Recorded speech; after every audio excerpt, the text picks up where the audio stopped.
Hello, fellow star stuff. Hello, happy Friday. Friday. Yes, indeed. Let me go over to game screen. We are back with some more. Never 7, the end of infinity. Yippee! Sorry I'm late. Doggo, like, as I said, like, yesterday, Doggo has a little bit of a wound on, like, both of her paws, so I've been trying to take care of that. Doggo has learned to hate the liquid bandage that I have to spray on her paws. She hates it. She did everything in her power to try and run away. I have never seen the dog just, like, be so nimble and just, like squeeze through every space imaginable just to get away from me. And I'm just trying to help you. So that was like the first 30 minutes of what should have been stream. But I'm here now, and Doggo is bandaged up. No, don't lick. Don't lick. Don't do it. As I have to, you know, sort of keep one eye on her just to make sure that she doesn't try and take off the bandages that are on her paws. It's bedtime. She should be sleeping. But I guess she's like a little, I don't know, disoriented.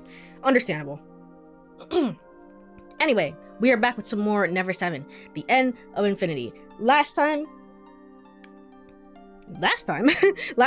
Cure Syndrome and Sasumi and Okiko was also being kind of strange too. I don't think I mentioned this in the last Never 7 stream because this wasn't a thing, but if you have the better TTV emotes, which are, or extension rather, which here is the command that I made that talks about this. Anyway, if you have that, you can now use the Sesame emote alongside the hello? Oh, wait, that's because I put the exclamation point in front of it. Oh. What did I do? Why is it gone? Is Hookah still there? Hookah's not there either. Hold on. Emotes, update. They're all updated. Thank you, Juno. Let's try this again. Oh, you know what? It might be because I don't have it here on this on this version. That might be it. Yeah, that's probably it, I think. It might have been with the other thing. I recently got rid of the Stream Elements extension on my end. So maybe you can see it on your end if you have the extension.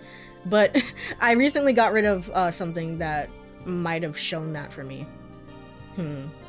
Okay, well, I'll have to figure that out after stream. Let's actually just get into the game, because I'm yapping too much. Alright. Am I in the game? Tab into the game. Yippee. Alright, cool. But it's basically just like Izumi's head with like on a Among Us body. So I mean that very much describes exactly how she is. Let's continue. Let's load. Yes. Yep, seems normal to me. Seems normal to me. Let's continue from here.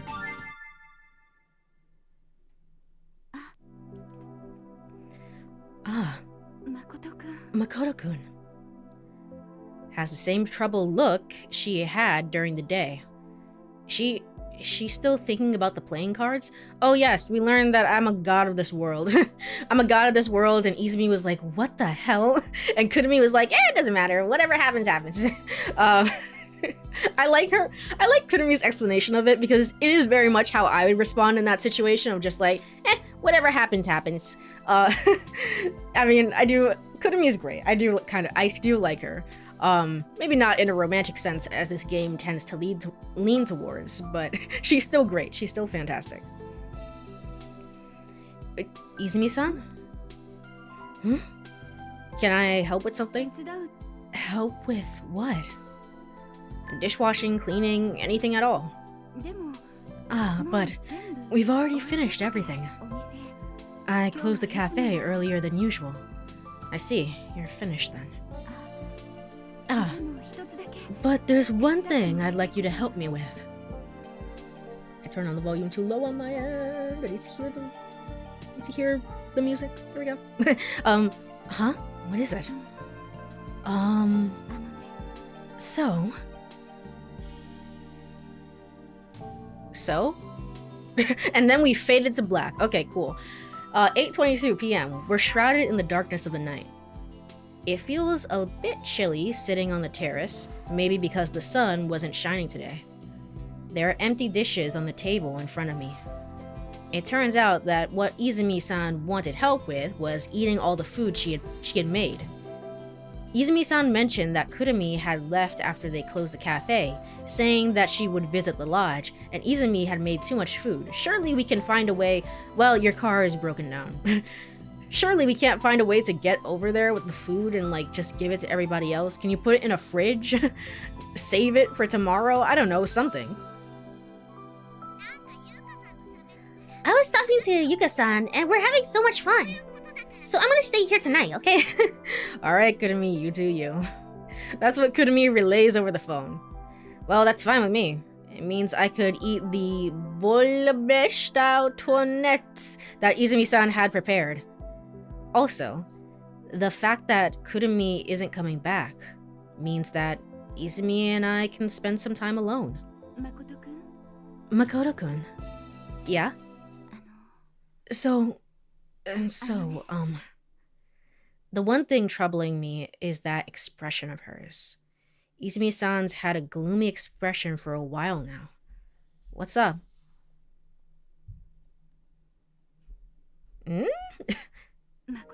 Makoto-kun.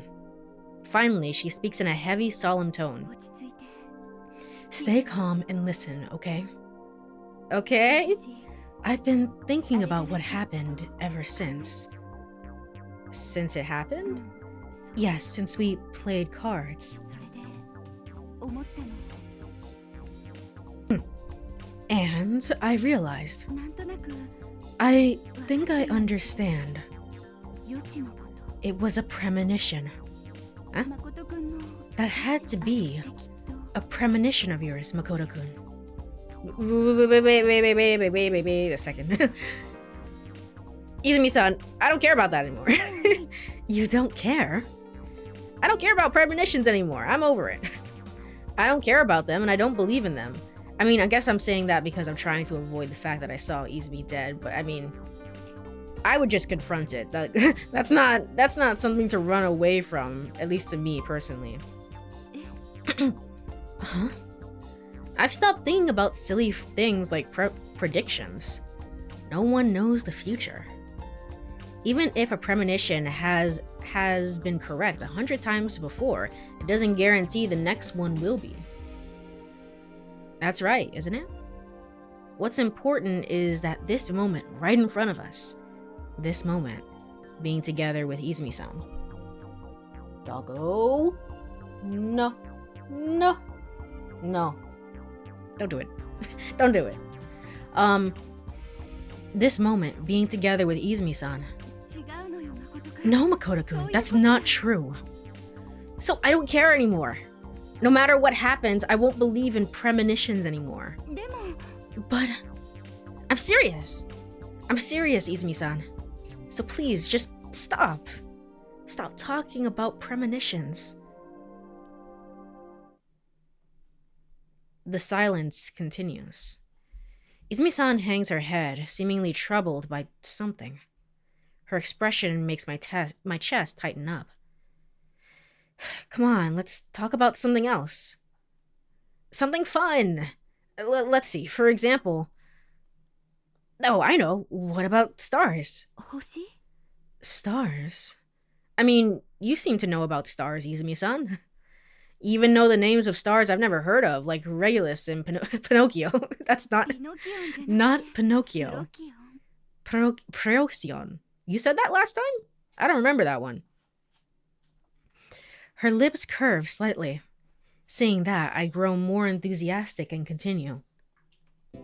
Oh, right, right. Not Pinocchio, but Procyon. But I mean, either name would work, right? Well, I guess it wouldn't. Nope, definitely not. Procyon. Alright, got it. So, about that Pinocchio. Procyon. Izumi-san laughs. There's that gentle smile I adore. I understand. So, let's talk about stars then. I answer with a broad smile. You bet. I nod vigorously like a child. Alright, and then the day of all days, the day of reckoning.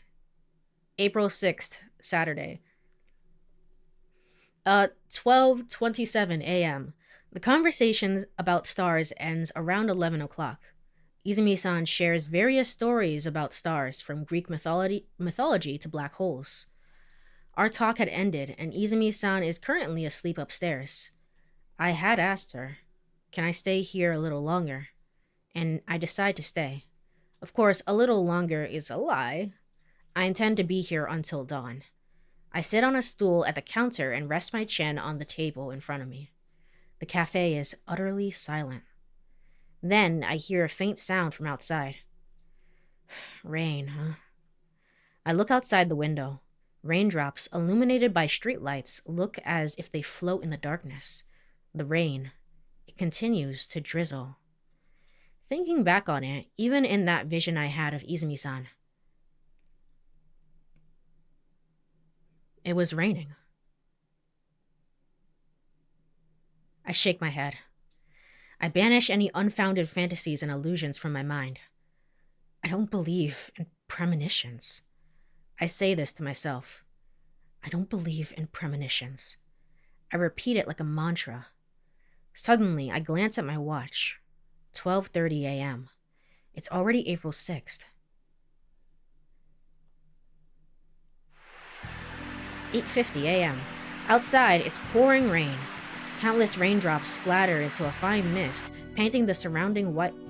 It was just like a sound bite, and then it just immediately abruptly stopped. Okay. Painting the surroundings white. With each breath I take, cool, damp air pierces my lungs. The rain makes a rumbling sound. I gaze into the darkness of the empty cafe. Then... Makoto-kun. Why? Why are you still here? Izumi-san comes down from the second floor. Izumi-san. Good morning. Don't say good morning. Why are you here, Makoto-kun? You didn't go home last night?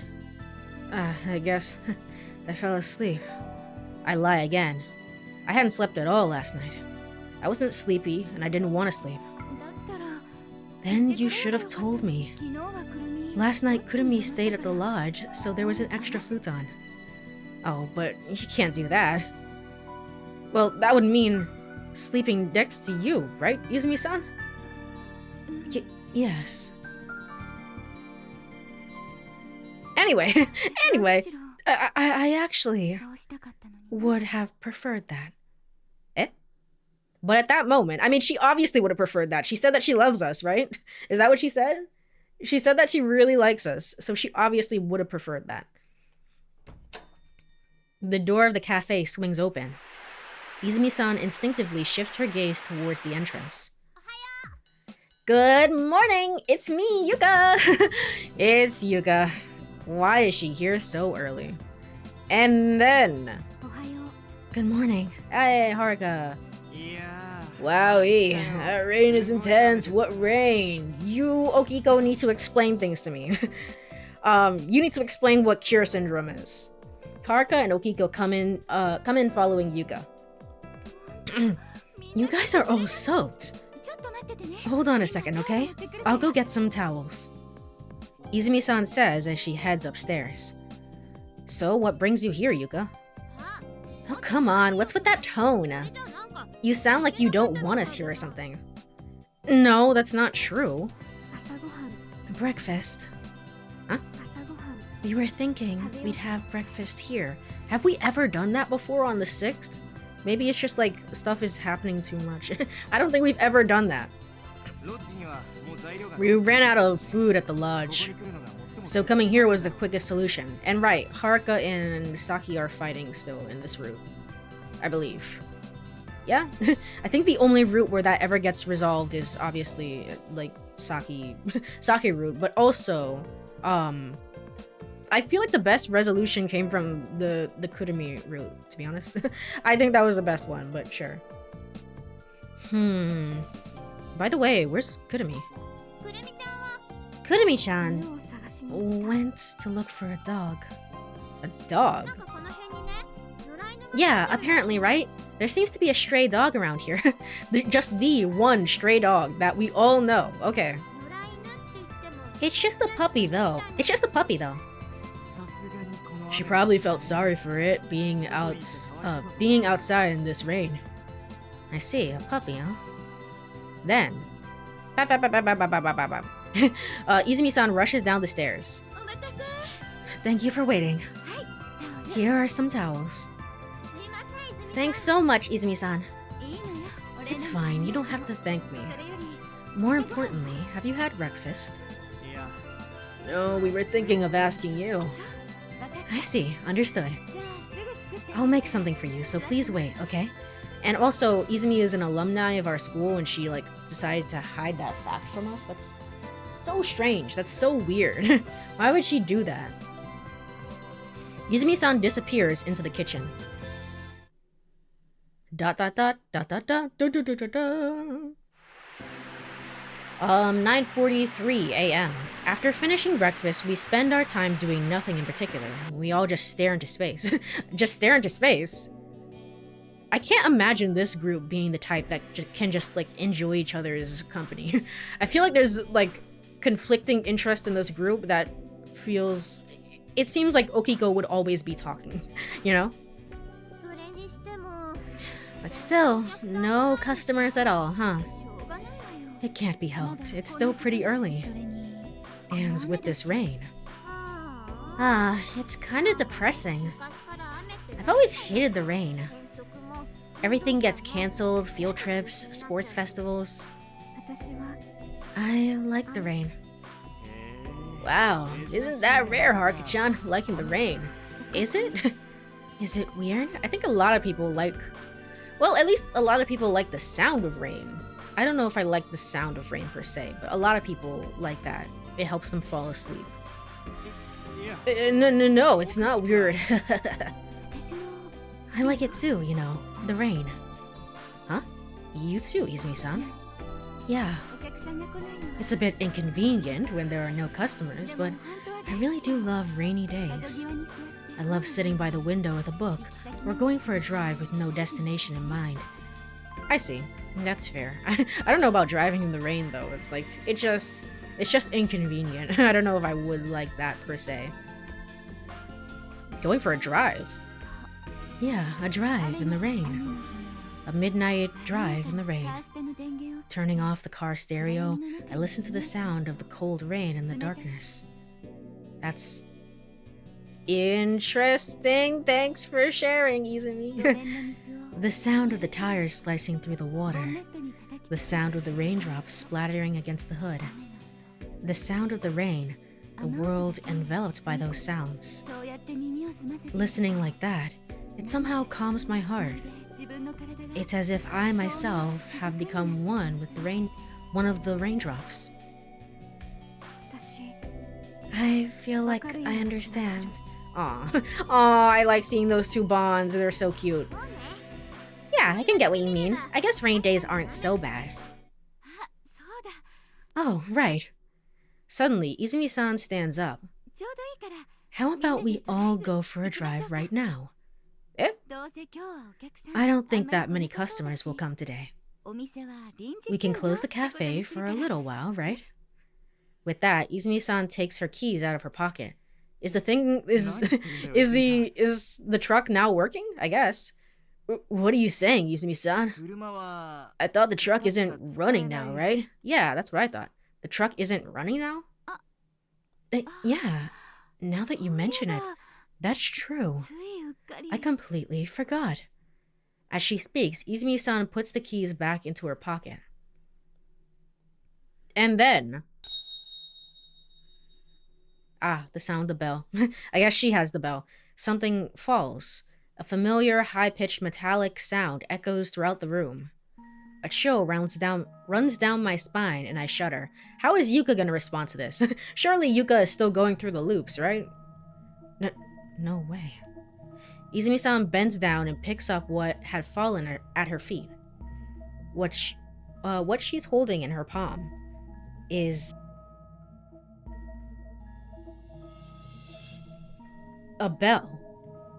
Make no mistake, it's the same bell from before. The bell I saw in my dream. The bell I threw into the sea on the first. How could it be here now? I'm guessing Kurumi must always be... Well, that's not true. Kurumi is the one who finds it for her. And also the one who finds it for herself in the Kurumi route. Izumi-san. That bell. Yeah, this. Kurumi gave it to me. Yeah, I figured. Kurumi did. I tied it to the keys, but it looks like it came undone, huh? When did she give it to you? The night before last, maybe? She said she found it at Himegahama. Himegahama? Now that I think about it, the morning of the 4th, Kurumi and I were at Himegahama. Is that the crab sumo day? While Kurumi was catching crabs on the rocky shore, she said something like this. I found something kinda interesting. Was she talking about the bell? No way. Why? Why? How did it make its way to Izumi-san of all people? Makoto-kun, what's wrong? You look like you've seen a ghost. Could I see the bell for a second so I can throw it away? See it? I guess so. What are you gonna do? Just hurry and give it here. Hey, Ishihara, is that how to ask for something? Shut up! You just shut up! You shut your mouth! I no longer have the composure to behave calmly. Perhaps frightened by my angry outburst, Izumi-san timidly extends her palm. I swiftly snatch the bell from her. Then I slam it hard against the floor. Clang. Alright. You could say, hey, like, I just want to see it for a little bit. Also, I'm going to go outside. I don't know. This would make you seem like an absolute crazy person. I understand your reasoning behind it, but still. Ding, ding, ding. Huh? Ishihara. Hey, what are you doing, Makoto? Interesting. So is Yuka not going through the loops? She seems oblivious. She's just like, eh. Or maybe when Izumi is seemingly going through the loops, as she might be doing in her cure route, when she's doing that, then Yuka is not going through the loops. And when Yuka is going through the loops, then Izumi-san is not. And vice versa. The bell rolls on the floor. Yet, despite slamming it hard, it remains intact without a single scratch. I'll do it over and over then. I make my way toward the bell on the floor. However, Izumi-san stands in my way. Why? She slowly picks up the bell. Why are you acting like this? Izumi-san holds the bell tightly. Please, just give me the bell. No. It's a gift I received from Kurumi. I don't understand why you want it. Explain it to me, please. We don't have time for that right now. Now, just give it to me. My frustration reaches its limit. Makoto-kun. Fine, I'll explain then. That bell. If you have that bell, if you have it, Izumi-san, you might die. Hey, Ishihara, why do you think that? A premonition! We don't have to explain this in front of everybody else. We could just pull Izumi aside and be like, hey, remember how you were talking about premonitions? Well, I have a crazy premonition for you. Huh? A premonition? Yeah, a premonition. You can deny it, but I had one. I was skeptical myself. Up until now, I thought I'd stop believing, but I reached the limit. The bell. That bell is the proof. This bell is... I saw it. You collapsed in the rain, Izumi-san. In your palm, you were holding... this bell, huh? I slowly nod. Hey, Ishihara, just give it a break. Seriously, premonitions and all? Okiko-kun, shut up. Yo, shut up. For some reason, Izumi-san interrupts Okiko. It's fine. Eh? Let's just finish this. Finish this? But we aren't finishing this at aren't we finishing this at midnight? That's enough. I've had it. I've had it. If I knew it was gonna turn out like this, I would have done it from the start. What the hell? I wouldn't have started all this. Started all this? My heart began to tremble. Sweat dampens my palms. Izumi-san, what do you mean? That you wouldn't have started all this? Makoto-kun, I'm so sorry. It's not anything an apology will fix. But I never thought this would happen. Izumi-san hangs her head. Yuka and Haruka look utterly bewildered, like they have no idea what's going on. They're like, I don't know, man. I'm not going through the loops. I don't know. Only Okiko wears a sneaky grin as he continues. Okay, fine. Let me explain everything then, because I'm secretly a god of this world. What is going on? What's happening? This is like the scene in which Okiko and Izumi both reveal themselves to be like ancient deities on opposing sides.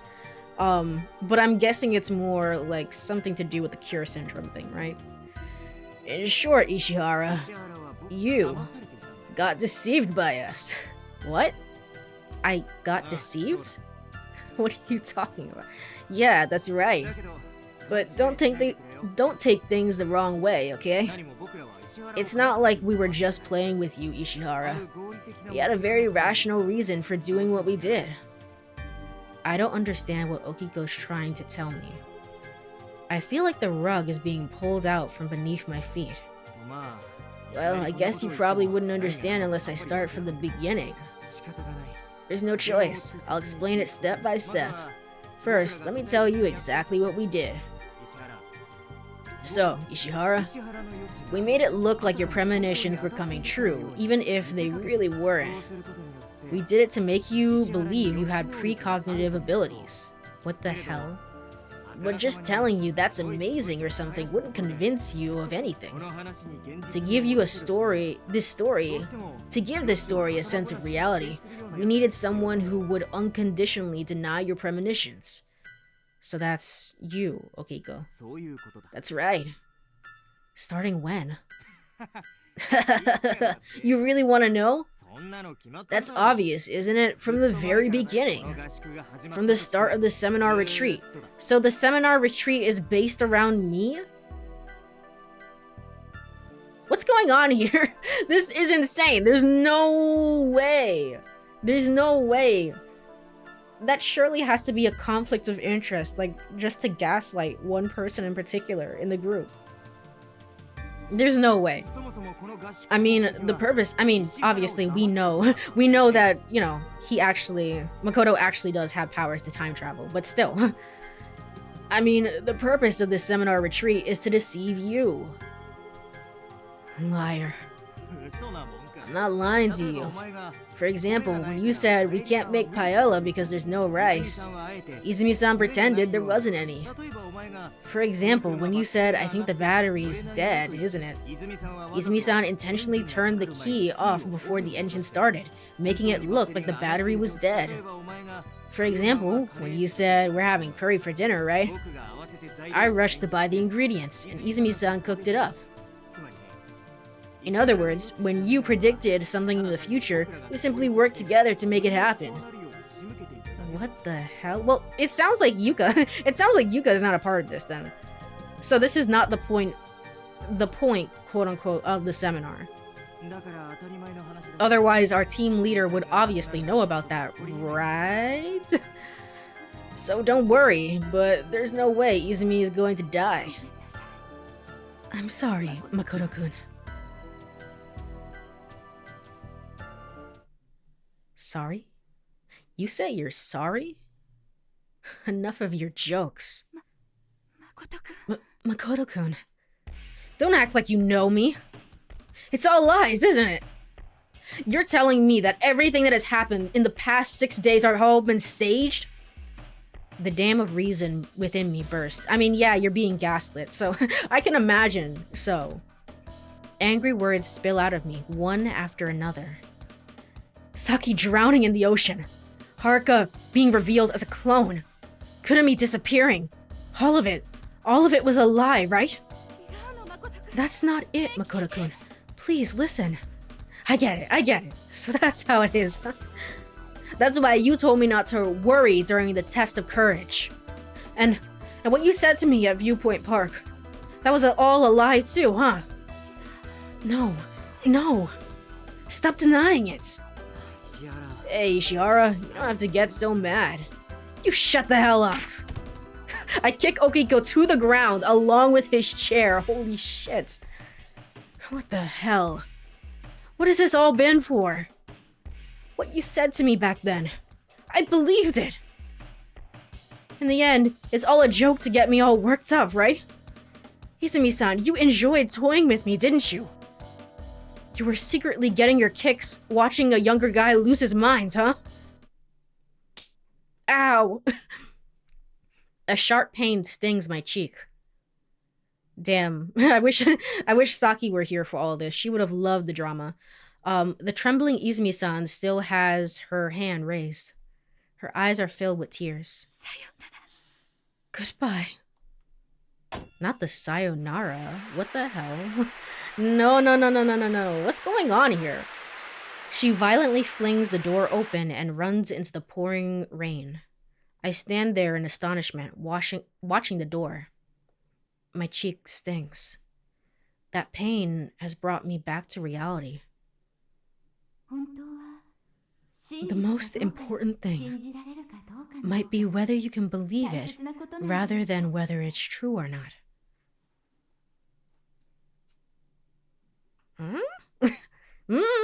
Something Cure Syndrome related, but also what does it mean? What does it mean? I remember the words Izumi-san spoke to me. Izumi. Or is this the test? Is this the test to believe? Aren't your premonitions just premonitions, bro? Like, didn't you know? And like, I have to persist through that terror. But why would they know? Why would the two of them know about that? That's so weird. I bound after Izumi-san.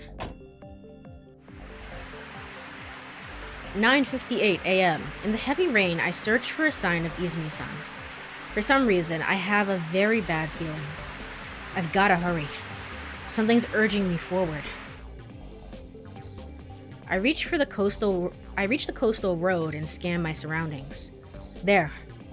I can see Izumi-san in the distance. She's running to the west. I sprint on the wet asphalt, chasing after her with all my might. Even when we enter the forest path, Izumi-san doesn't slow down. I pump my legs and run up the hill. Izumi-san never looks back, not even once. It's as if she knows I'm following her, and she's desperately trying to get away from me. I'm not able to shorten the distance between us. Let me take a sip of water here, 1 second.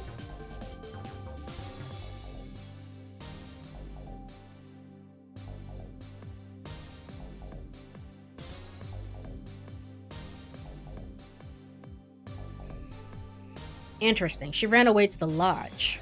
Izumi-san finally stops when we reach the vicinity of the lodge. Stay away! Izumi-san cries out when she notices me.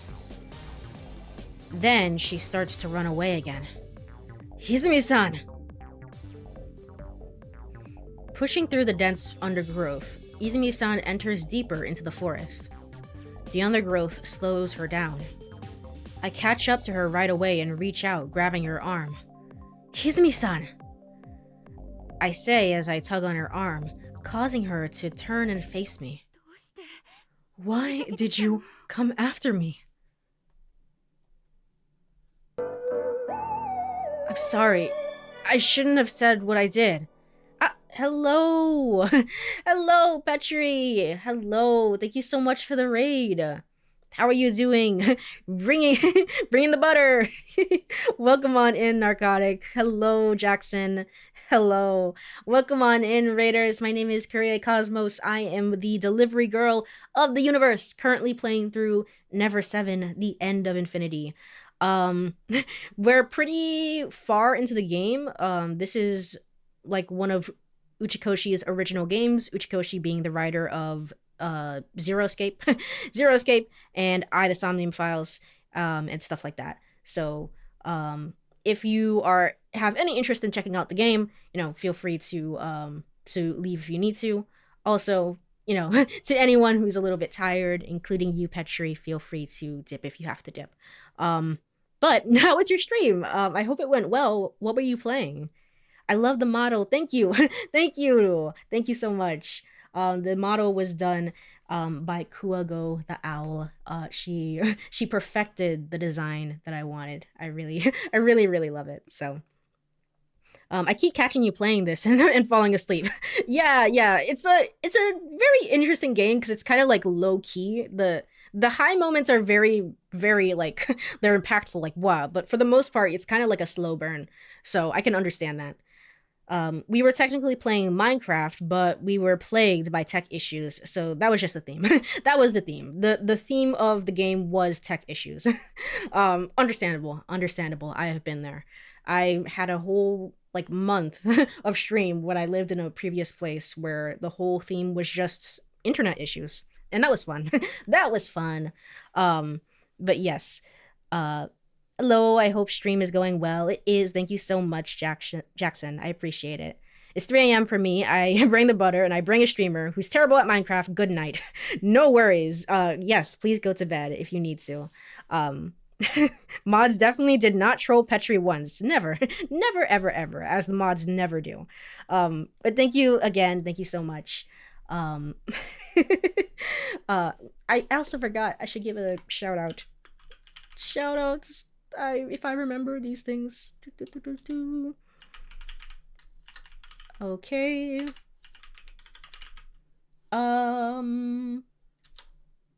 Yay. Yay! It's been done. I know how to shout out people. Yay. All right, cool.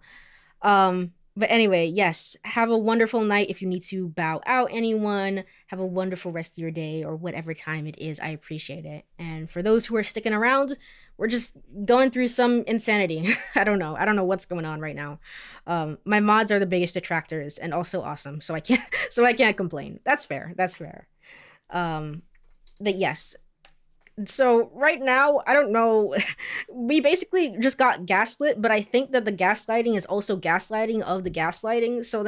So I think this might be the truth if Izumi decides to tell us what the truth is. I don't know. I don't know if that makes any sense. I'm sorry. I shouldn't have said what I did. I'm not tabbed into the game. Wait. Okay, there we go. Izumi-san gives a slight nod to my apology.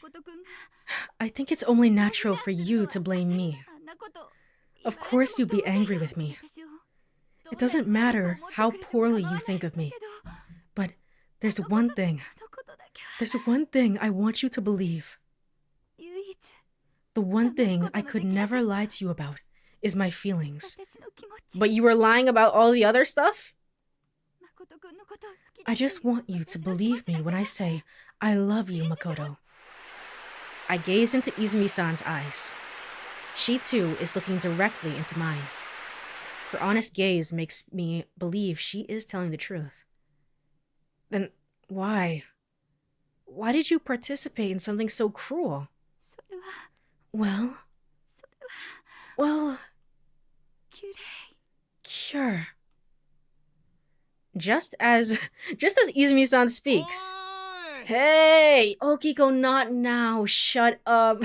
Shut up, Okiko. No. Izumi-san. Oh, Yuka is here too. All right. Okiko and the others call out from behind. I turn to face them. I let my guard down for a moment. Izumi-san wrenches her arm away from me. Gosh, gosh darn it. Oh, also, I completely missed it. But yes, everyone's saying goodnight in chat. I'm sorry. Izumi-san runs off again. Hey, wait! I chase after her. Izumi-san continues to move deeper into the forest. She pushes through the underbrush, ducks under overhanging branches. Just then, Izumi-san vanishes, as if she were spirited away. Maybe go check if there's a cliff over there? Izumi-san? What I see as I rush over is... Oh, shit. Okay, well, I was right about that, unfortunately. That's, probably not very good. Izumi-san! Maximum immersion. Truly, just the best immersion. I like how they have the whole sound effects and everything, too. I instinctively reach out. A cliff at the far edge of the forest. Izumi-san can barely cling to it, using her left hand to hold onto a tree root that's jutting out of the cliff. I reach out my arm as far as it will go. I stretch out as far as I can and grab her wrist. Below us, the ground is dark and muddy. We're at a dizzying height. Makoto-kun. Her eyes are filled with fear. Makoto-kun. I can't answer. I don't have the leeway to reply. Lying on my stomach, I start to slip. Yeah. I was like, can anyone call out for Okiko and them? But if that's the case, Izumi, can you call out for them? They might not hear, though, over the rain and stuff. I try to pull her up with all my strength, but there's nothing to support me. Makoto-kun, let go. Huh? At this rate, you'll fall too. What are you saying? What the hell are you saying to me? I clench her slender wrist as tightly as I can. I grind my teeth to the point they'll break. We can't hold on much longer. I can feel the strength rapidly leave her arms. Then, Izumi-san violently pulls on my arm. I feel as if I'm floating. I don't understand what just happened. I just stare at the dark sky. Ow! Okay. Well, I see Izumi-san's limp body lying cold and wet on the ground. I have like an aerial view of this, but surely I went down with her. Therefore, I'm also dying. I need to hurry and help Izumi-san. I try to get up, but for some reason my body won't move. I have no strength. Suddenly, I'm overcome with an intense wave of nausea, and then I vomit. Blood. It's blood. Okay, so very similar to the Yuka route then. Yuka route was we are dying together, and then everybody else was just kind of like, they're dying, so I'm gonna go back in time and try and redo this. Because I obviously messed up. Yes, yes, it's kind of sad. We are about to die, but it's okay, don't worry. This is a time travel game, so everyone will be okay in like 3 seconds. Blood. It's blood. Crimson fluid dissolves into the water. Izumi-san, what should I do? What should I do? I force my shattered body to move. Crawling over the muddy ground, I make my way to Izumi-san's side. Makoto-kun. A faint voice escapes her slightly parted lips. Once more. Just once more. I wanted to see the stars. Izumi-san slowly closes her eyelids. Izumi-san. I try to scream, but instead of words, red blood gushes from my mouth. Drenched in rain, mud, and fresh blood, I embrace Izumi-san's body. I wonder how Okiko's gonna feel about this. It's like, I told you so, I said from the grave. I told you, I'm just saying, like, you were a liar and I was right. Thank you so much for following, Jackson. Welcome to the growing group of star stuff in the galaxy. Please enjoy your stay. I gotta quit falling asleep during the streams. I miss the vital mechanic. I mean, I've been streaming this since March of this year, so I mean, it's been a long time. There's been a lot of building mechanics. It's not just you. It's been a long time, so don't even worry about it. You kind of like pick up on what you need to pick up. I'm gonna head out. It was nice meeting you. Take care. Thank you so much for the follow, and thank you for hanging out for a little bit. I really appreciate it. Have a wonderful rest of your day. Bye bye. Bye bye. But yeah, you can kind of pick up on some of the mechanics as things are going along. Drenched in rain, mud, and fresh blood, I embrace Izumi-san's body. Hey, wake up. Wake up, Izumi-san. Let's look at the stars. Let's look at them together. Izumi-san. The more tightly I hold her, the more excruciating the pain I feel. But Izumi-san is no longer moving. In her limp right hand lays a small fragment of light. A bell. It's that bell. Gradually slipping through her palm, the bell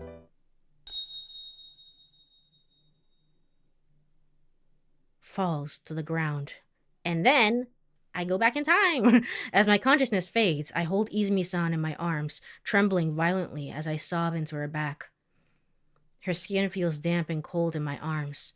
Her translucent cheeks seem so delicate, as if they would break at the slightest touch. Oh, I only found your channel like 2 weeks ago and it's criminal. You don't have a bigger audience. I appreciate the sentiment.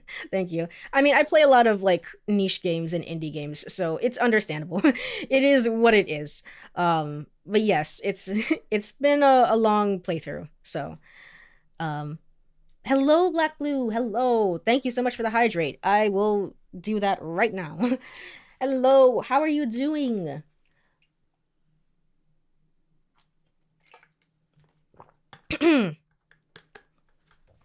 All right.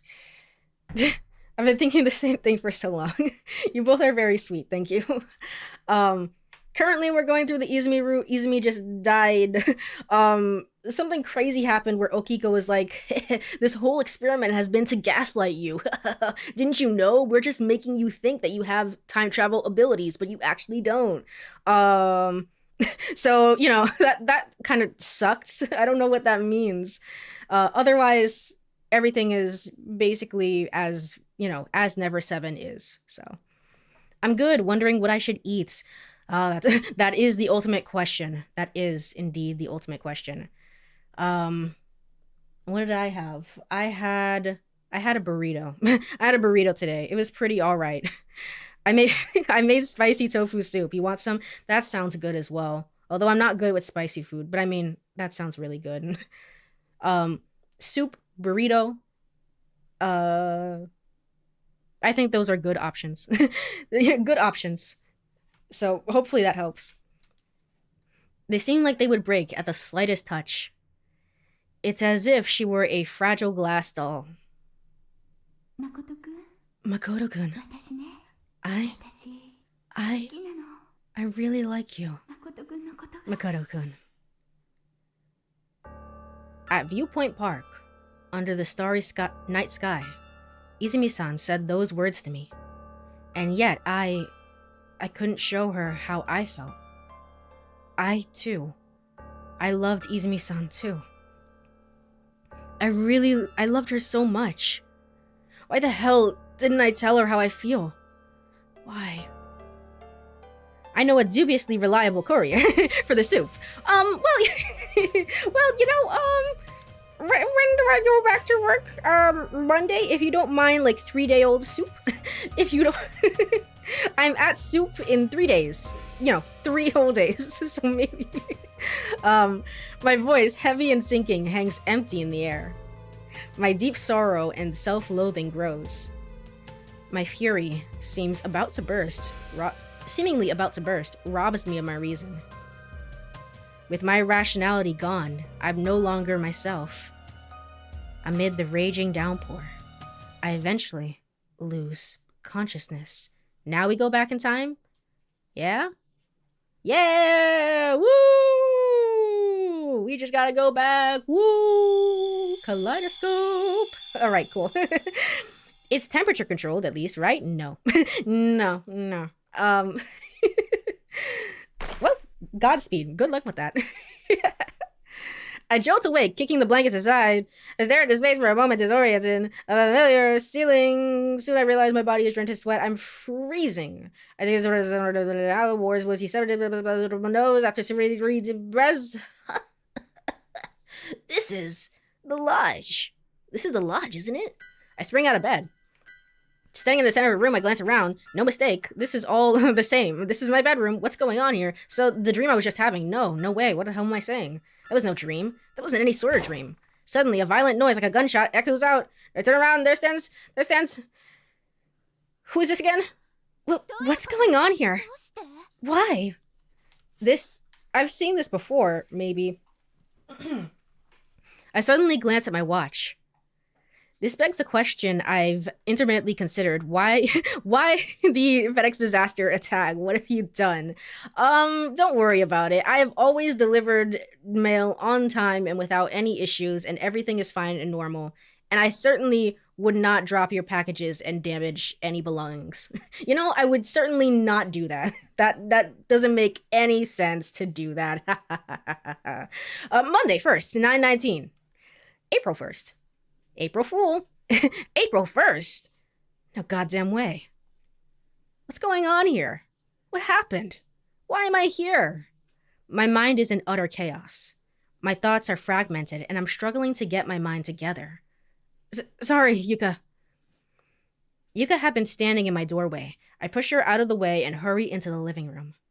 It's like, I don't care about you. Shut up. Hey there, Okiko, I'm gonna punch you in the face. You haven't done anything in this room, but you know what? I don't care. I hate you. Okiko's there. He's reclining on the sofa, smoking a cigarette. Smoking a cigarette? I've never seen Okiko smoke a cigarette before. But right now, that doesn't matter. I stride over to him and grab him by the shirt, pulling him to his feet. What the hell, Ishihara? Shut up. Just shut up and answer my question. What day is it today? What? I said, what day is it today? Ishihara, you pulling my leg? Answer me! It's April 1st! So it is. So it is the 1st. But how? Hey, Ishihara, can you, let go of me? Okiko's eyes are fearful. You should be. You should be scared of me. I am gonna ruin your entire life, my guy. I hate you. I glare into them. What the hell? What did I do? What'd you do? You treat people like garbage. I get it. That's what's going on. And now, once again, you're trying to deceive me. Well, that might not be, that might not be the same exact thing. I mean, he might not have had the idea to lie and say that I'm actually gaslighting you quite yet. So that might be a little different. As an ex-USPS employee, I can say this because I don't like them. They will 100% chuck your package across the room without any care in the world. That is true. That is true. I punch him one more time for good measure. He does. I absolutely will, because, man, I hate Okiko. I hate him so much. Oh, thank you so much. Thank you so much for subscribing, Petri. I really appreciate it. One second, actually. Let me snooze ads real quick. Yay! Hello. Well, thank you for joining the messenger group, the honorary courier delivery service. I appreciate it. I don't think an alert went off for that. I thought alerts were set up. OBS, why? Why? They're supposed to be set up. The message. You heard an alert? Okay, cool. All right, then that must be something on my end. I didn't see an alert though. Did you see an alert go off for that one? The messenger cult. Heck yeah. Truly. I don't think something on my end. I don't know if I noticed a visual wasn't paying attention to the screen. All right, that's fair. I will go back in the VOD and make sure that everything is working as it should be. Because I've been streaming for how long and I still haven't figured it out. I don't know what I'm doing. I never know at any point in time. But thank you so much for the subscription. I really appreciate it. Yes, truly indeed.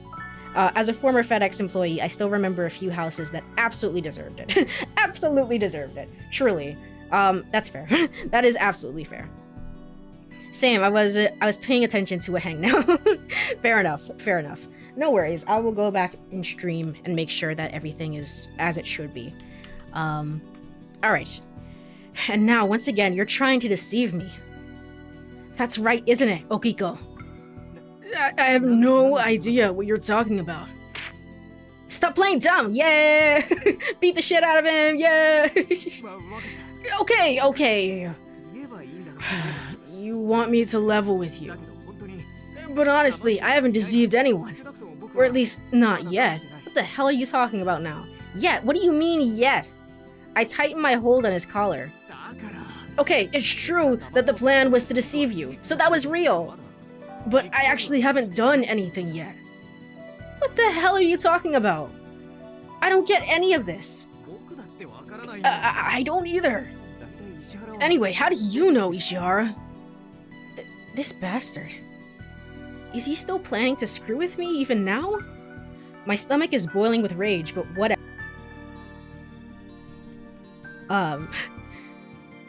It's a waste of time dealing with this guy. More importantly, I push Okiko aside and hurriedly rush out of the lodge. Hold on. Alright. Does Makoto not believe he's time traveled? Not yet. Not yet. He's, you know, he's still going through it, going through the loops, trying to figure out what's what. So, I mean, that makes sense, especially in this route. This route, more so than any other route, he's been gaslit into believing that his premonitions were fake, even though they seem so real. And then suddenly, like, he's seemingly gone back in time, but he wouldn't know. So, I mean, it makes sense. It makes a lot of sense. My destination is obvious. Of course, Luna Beach. I need to confirm Izumi-san's safety. Alright. With that, I am going to take a little break here. Let me go over to Burb screen as my alarm goes off. Yippee! Let me go over to Burb screen. Alright, cool. Well, if you are here, go ahead and stretch, get some water, do all that good stuff.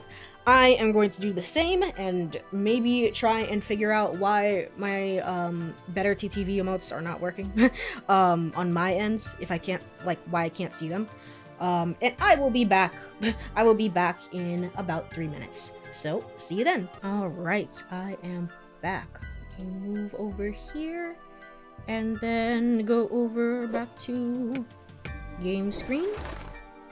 And apparently the emotes are working now. I don't know. They weren't working for a moment, but at the beginning of stream, but right now they're working. So, yippee! Let me go over again to over here. Thank you for the welcome back. Alright, continuing. But I will say the guide was not kidding when they said there's gonna be a lot of reading. Like, there's a lot of reading before you make any sort of choice. I'm just saying. Okay. Today is April 1st. It would be a big mistake for me to believe this. The truth is more likely to be something along this line. When I fell from the cliff, I miraculously survived. I don't know if I was taken to the hospital, but while I was unconscious, someone carried me to the lodge. Then Okiko, when Ishihara regains consciousness, will pretend that it's April 1st.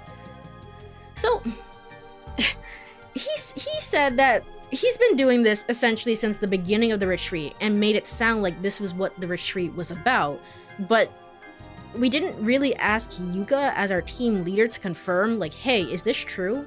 We just kind of took Okiko and Okiko's word for it, and then Izumi's, like, silence and complacency within the whole situation. So, I mean, it might not be real at all. It might not be real at all, is what I'm trying to get at. But also, while I understand the need to confirm Izumi's safety, I would definitely ask Kurumi, be like, hey, Kurumi, I just want to know. Or Saki or somebody, just like, hey, I just want to know. Like, what date is it today? I just wanna confirm and make sure. Plans his strategy. Today's April 1st, so did I time travel or something? He probably thought that I'd freak out like this. For what reason, I'm not sure. Is he just teasing me, or does he have some other motive? Come to think of it, I remember Okiko saying, it's not like we were just teasing you, Ishihara. We had a very rational reason for doing what we did. No, you didn't. A rational reason, even if this was the assignment, was just to like mess with my brain, mess with Makoto specifically. It's still insane. Why would they do that? A rational reason. Well, it's Okiko, so it's probably something stupid. In any case, Okiko somehow tried to make me believe in a phenomenon as ridiculous as time travel. He even went so far as to change the date on my watch. Considering everything that has happened so far, it's not surprising at all that he'd go to such lengths. In fact, it seemed to be the most reasonable explanation. But there's still something I don't understand. That's right, Izumi-san. Had she been saved like I was? Please, please be alive, Izumi-san. Keeping hope strong, I keep running towards Luna Beach. And just then, I spot someone running towards me down the road even. White skin, a deep orange apron. Could it be? Izumi-san! Oh, she remembers! Yeah! Yay! Okay, cool. It's like Yuka. Oh, that's so sweet.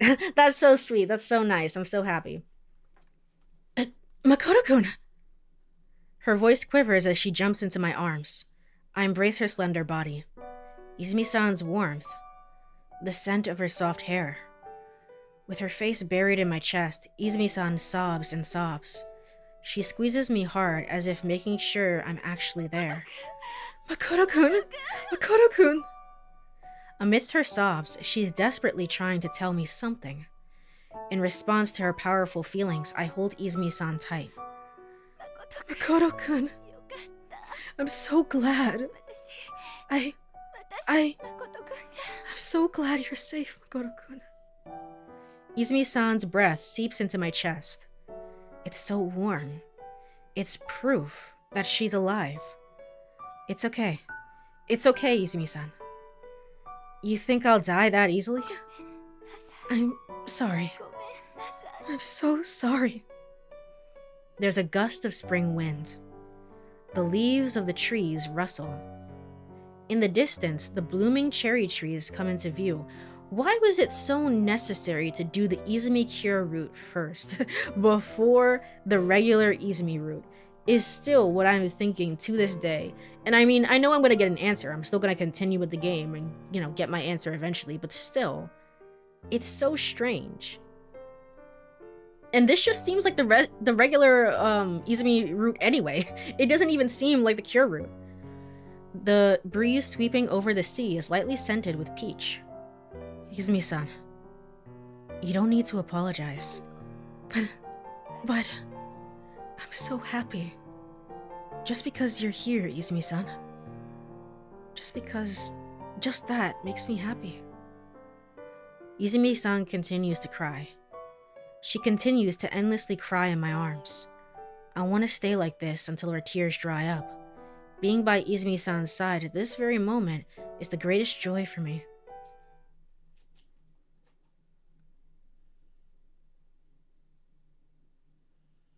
When Izumi-san finally calms down, the sun's already in the southern sky. What does cure even mean in this context? I don't know. Cure syndrome is what it is. So they were saying like believing that I am the one true person and just believing your own bullshit, essentially. So, I mean, that's an actual thing, though. Why did they have to? Why did they have to create like a specific syndrome for it? But anyway, believing your own bullshit and essentially being like, hey, like memory dissociation, dissociation rather. Um, that's what it means. I don't know why. I don't know what we're saying, that I have the cure syndrome or does she have the cure syndrome. We both have it. Everybody has it except us. I don't know. Leaning against the guardrail, she and I watch the shining sea. I don't know where to start or what to ask. There's so many things I need to know. Izumi-san? Who's watching the cafe? I decide to start with a safe, neutral topic for now. Are you kidding me? You just saw her die. I asked Kurumi to take care of it. I see. You asked Kurumi. Then Kurumi won't deliver the pizza. So I mean, those guys are doomed with Yuka's cooking, essentially. Whatever. But Izumi-san? What about Kurumi's school? Izumi-san falls silent. She bites her lower lip, lowers her head, and slowly shakes it from side to side. I don't know. What? I have no idea. What happened back then? Or the situation we're in now? Makoto-kun, you know what day it is today, right? No, I don't know for sure. I haven't watched TV or read the newspapers yet. That's where you should start, my guy. I don't know how long I was out. Right. Izumi-san mutters softly and gently takes hold of my left wrist. Your watch, it shows the date, right? Yeah, it does, but what date does it show?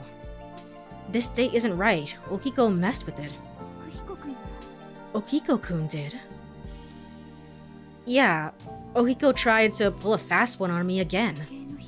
He changed the date of your watch. Yeah. And what did Okiko-kun say? He admitted it quite easily. That he was planning to deceive me. That he was planning to, right? Yeah. Anything else? Huh? Did he say anything else? Izumi-san's looking straight at me. Her eyes are filled with complex emotions. Izumi-san, what are you trying to say? It's fine. I'll tell you my part after. So please answer the question. What did Okiko-kun say? It's true that the plan was to deceive you, but I actually haven't done anything yet. That's what he said. I don't remember much else. But that guy is always full of crap. So neither of them believe they have time travels. I think Izumi believes it. Is probably gonna try and explain this to us. But I mean, good on you, Makoto, for like being keeping up with the program and like instantly believing Izumi, because I don't believe that Izumi is like truly well and truly evil, per se. Certainly not at this point. But also, I would have such trouble trusting Izumi at this moment.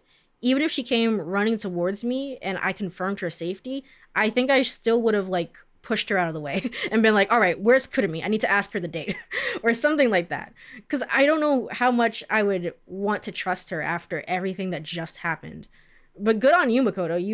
You're better than I am. Makoto-kun, something terrible might be happening to us. What if what Okiko said is true? There we go, I got there eventually. Who changed the date on this watch? Oh, wait a minute, Izumi-san. You don't actually believe anything he says, right? I do. Why would you believe him? You don't get it, Makoto-kun. Okiko's not the one I believe. It's Kurumi. Huh?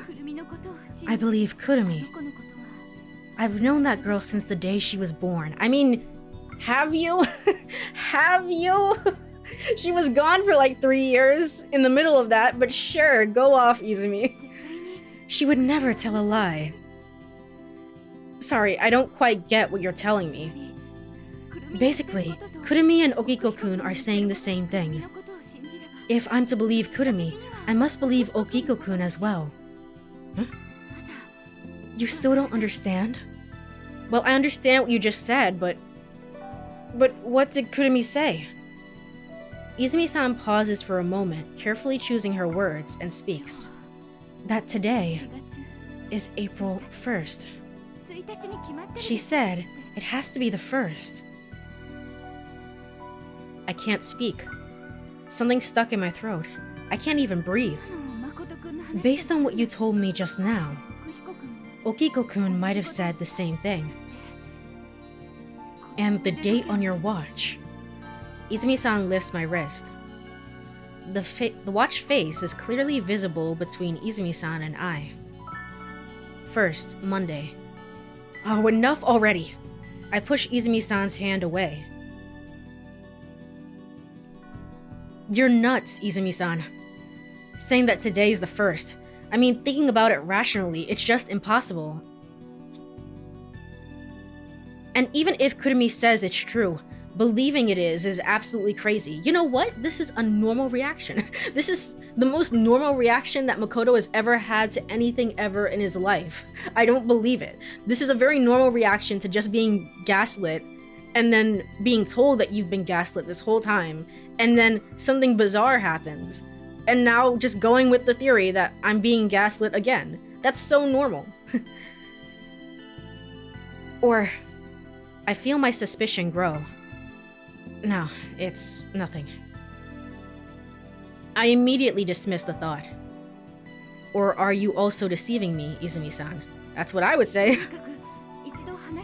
Anyway, it's better to organize our thoughts and think about it. Right now, what we should do is make a list of all the objective data we have. Judging based on speculation or wishful thinking is very dangerous. So does that mean Saki is not going to enter the story? Because, I mean, who's delivering the pizza?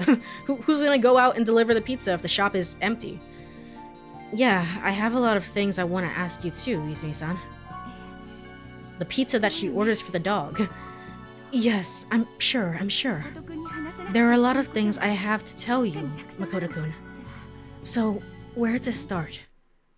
Just then, I can hear footsteps running towards us from the east. Izumi-san holds her breath and turns around. Kurumi? Huh? Kurumi? Izumi-san jumps over the guardrail to hide herself on a lower level of the grounds. What the hell?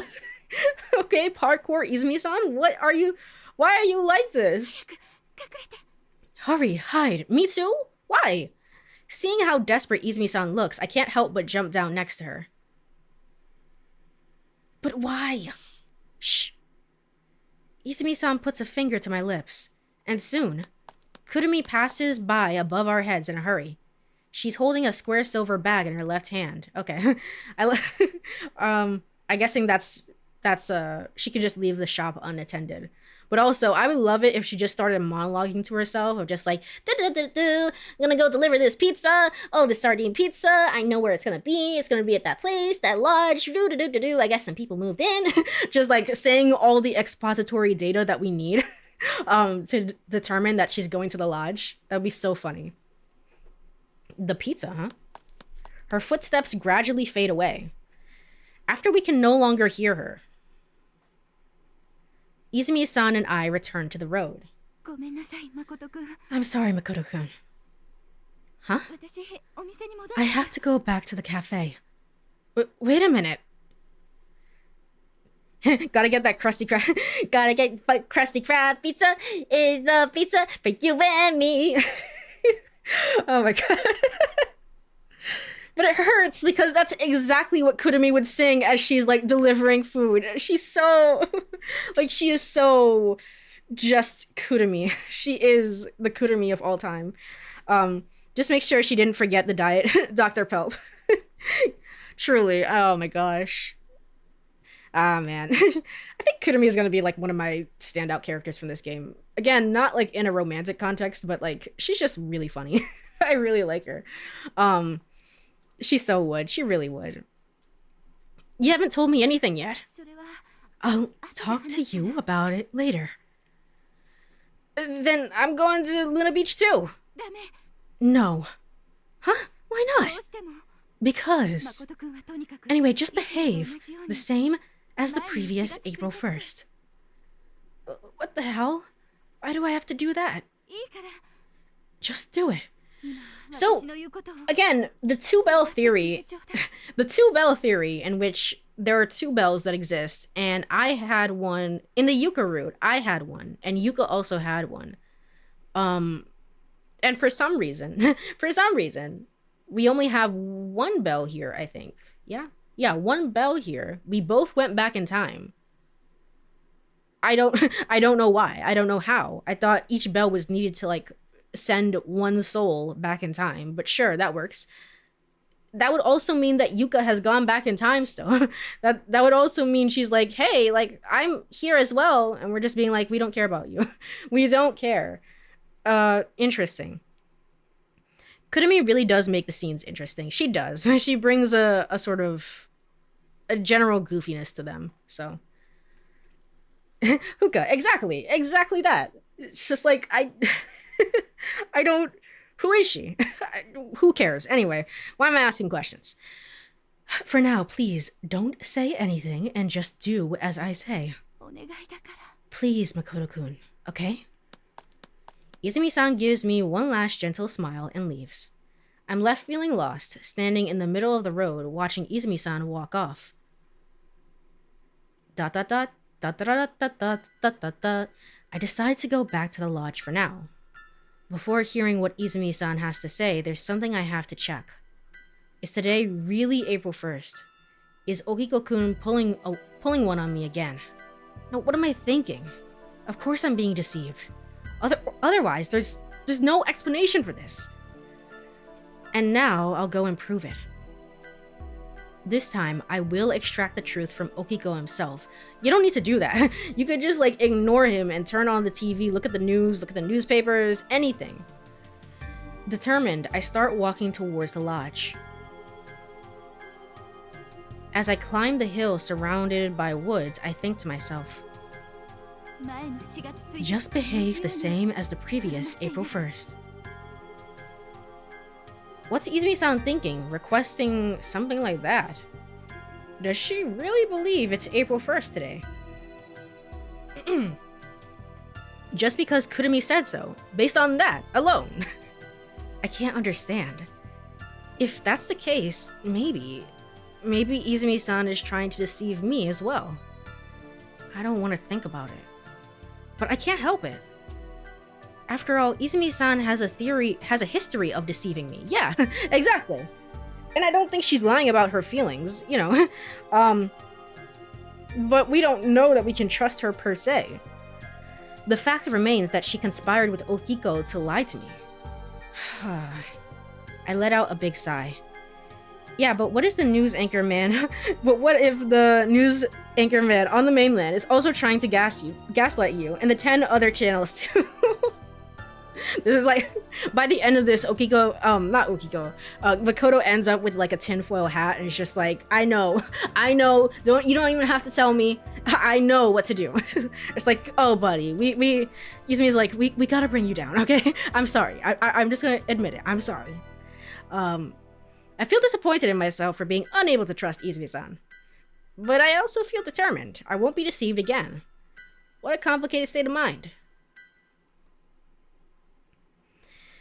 Just as I reach the middle of the hill, I spot a girl running ahead of me. It's Kurumi. Hey, Kurumi! I call out to her. Kurumi pauses for a moment, acknowledges me, and then dashes down the hill towards me. Kurumi, what's going on? Why are you running away from the lodge? Kurumi remains silent. Kurumi hates it here. She looks somewhat surprised with her mouth slightly open.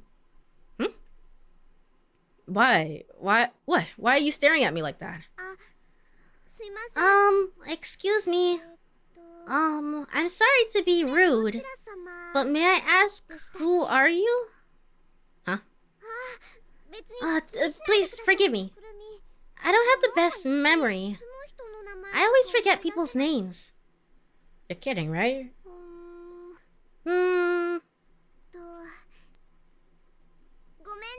I'm sorry. If you could at least tell me the first letter of your name, I might remember. The moment I hear this, I feel my blood run cold. I even feel a little dizzy. What on earth? This is really something, huh? For them to take it this seriously. He's still on his theory. Holy shit. Enough already. I'm gonna make so many enemies in this route. What the hell? I'm at my wit's end. I'm very sorry. Kurumi bows deeply and then runs away as if trying to escape.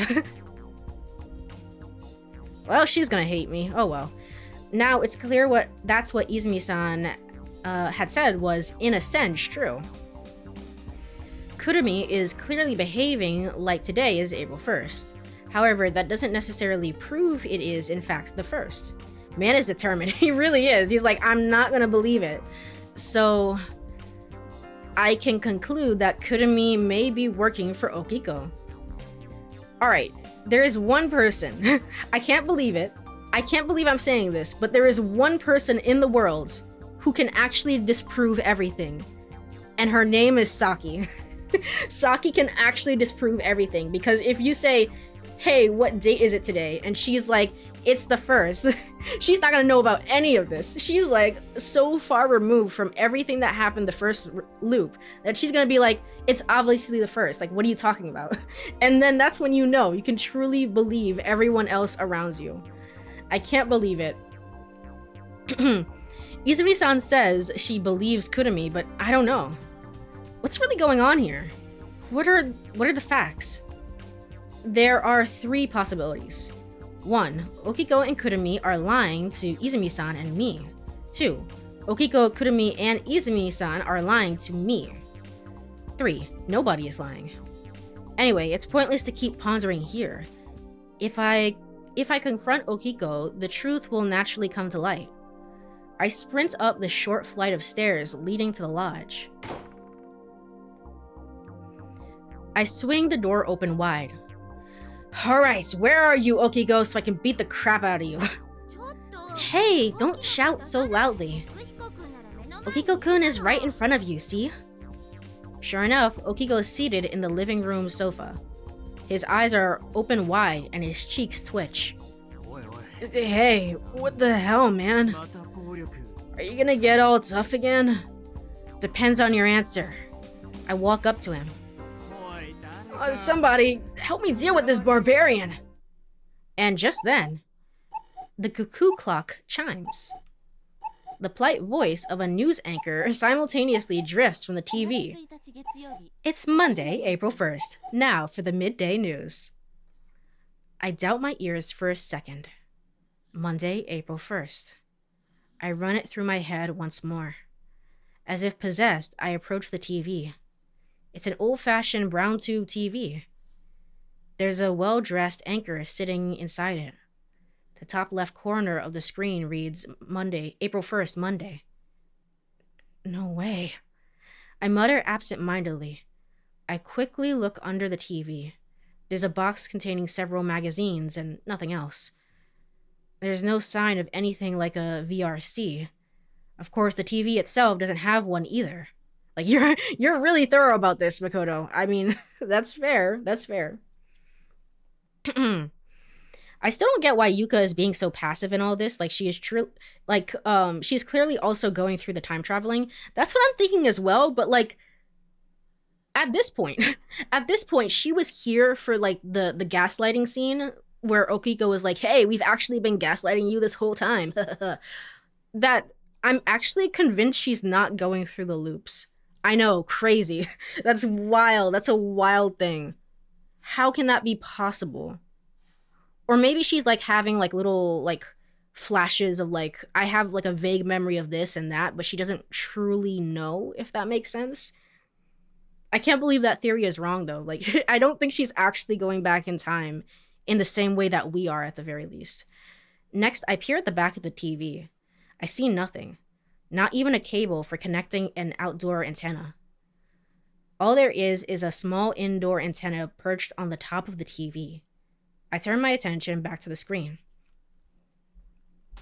In a hall-like setting, hundreds of young people in fresh recruit suits are listening to a lecture looking bored.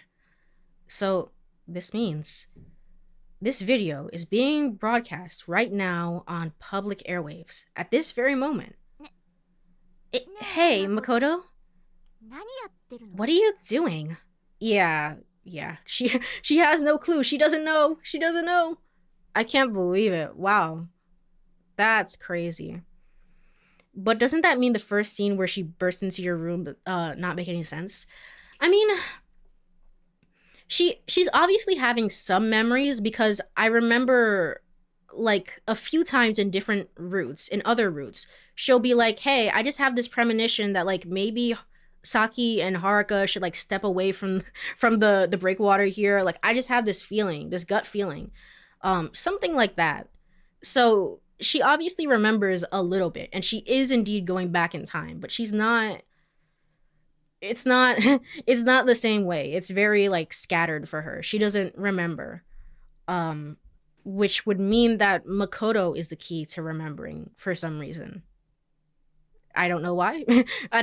But you know, that's what that means. What are you doing? Is something wrong with the TV? Hey, Yuka? What day is it today?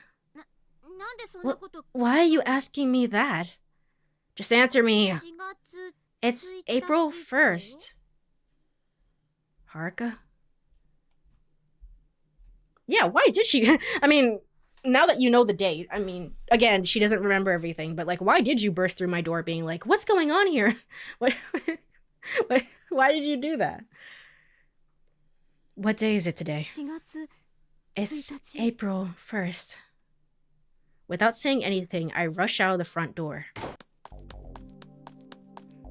Leap down the lodge's short stairs. Sprint down the hill surrounded by forest. And run along the coastline, heading east. There's one person I can talk to. Oh, well, this is not the person. Gosh darn it. I was really thinking that we would talk to Saki, and this was like the whole point of like why Saki absolutely had to be in the story, is for this moment. It's her moment to shine, and then they just didn't. And finally, I reached my destination. I was sure I could find some other people here. As expected, I see tourists here for cherry blossom viewing parties and families playing at Viewpoint Park. I'm out of breath for running so long. However, I have no time to rest. They're all paid actors, Makoto. You can't listen to them. I want to uncover the truth as soon as possible. Panting heavily, I stop a passing woman. Excuse me. What day is it today? She glances briefly at me, yet continues walking in silence, as if nothing had happened. Wait a second. I grab her arm to stop her. Stop that! Let go of me! What day is it? I'll call the police! If you tell me, I'll let go! Makoto, you can't do that. It's the 1st, April 1st. Now let go of me! She shakes off my grip and hurries away in a panic. Turning around, I see several tourists looking at me suspiciously. Among them, I approach a father holding the hand of a young boy. I'm gonna ask multiple people here. That's insane, Makoto. We just got the news telling us that it's April 1st. Like, the only thing, right, is that I don't think in this route that we've actually ever been. I don't think we've been to Saki's villa. I don't think. Yeah. Because the scene in which we would have been going to Saki's villa to, like, check in on her, that was when we instead spent some time with Haruka and being like, hey, I just want you to know, like, I'm here for you and stuff like that. Which makes sense, because Haruka is then tied to Izumi, and so is Kurumi and stuff like that. So we don't actually know where she lives. We can't go up to her and confirm her and ask her of that. But honestly, if I were writing the story, I probably would have included a scene like that where he finds out where she lives and you're banging on the door just like, Saki, I want to talk to you. So she can be like, who the hell are you? And be like, what day is it today? What the fuck is wrong with you? It's April 1st. And then she like slams the door, you know? I think that would be a pretty normal thing to like weave into the story.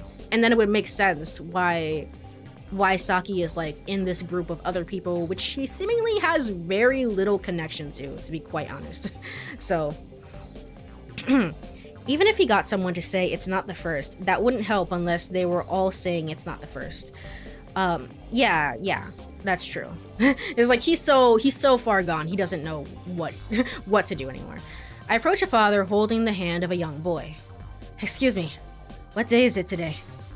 It's April 1st, I believe. The father answers me. Behind him, I can see the young boy. The boy clings to his father's leg, eyeing me. Hey, you know what day it is? I'm gonna talk to the child as well. Yeah, April 1st, okay? Thank you. I lightly pat the boy's head and turn towards Viewpoint Park. Doggo, no, don't do it. No. You must let your wound heal, please. Anyway, while walking through the large park, I look around, and eventually, I find a public payphone in the corner of the park. A yellow-green public payphone that you hardly see nowadays. I'm at a payphone trying to go home. All the change I spent on you. Oh god. Anyway, oh my god, is even the small child gaslighting me, Makoto, right now? Truly, why am I so obsessed with it? So I'm gonna use the payphone to literally call home and be like, hey parents, is what I'm thinking. Hey parents, what day is it today? Because surely my parents wouldn't gaslight me. Maybe, possibly. I start by calling some of my close friends. Oh no, you start with your friends first. Okay, sure. I ask each one of them, what day is it today? The response I get from each of them is, without exception, it's the 1st, obviously. You're such an April fool. Ha ha ha ha. I pour almost all of my money into the payphone and call everyone I can think of. All of the change I spent on you. TV stations, radio stations, the phone company, the meteorology agency, the military. You're calling the military asking what day is it? Okay. The courts, government offices, police, hospitals, churches, temples, shrines, schools. I even dial random numbers. I call people from all over the country, from Hokkaido to Okinawa, asking the same question. What the hell? But they all answer in the same way. Today is April 1st.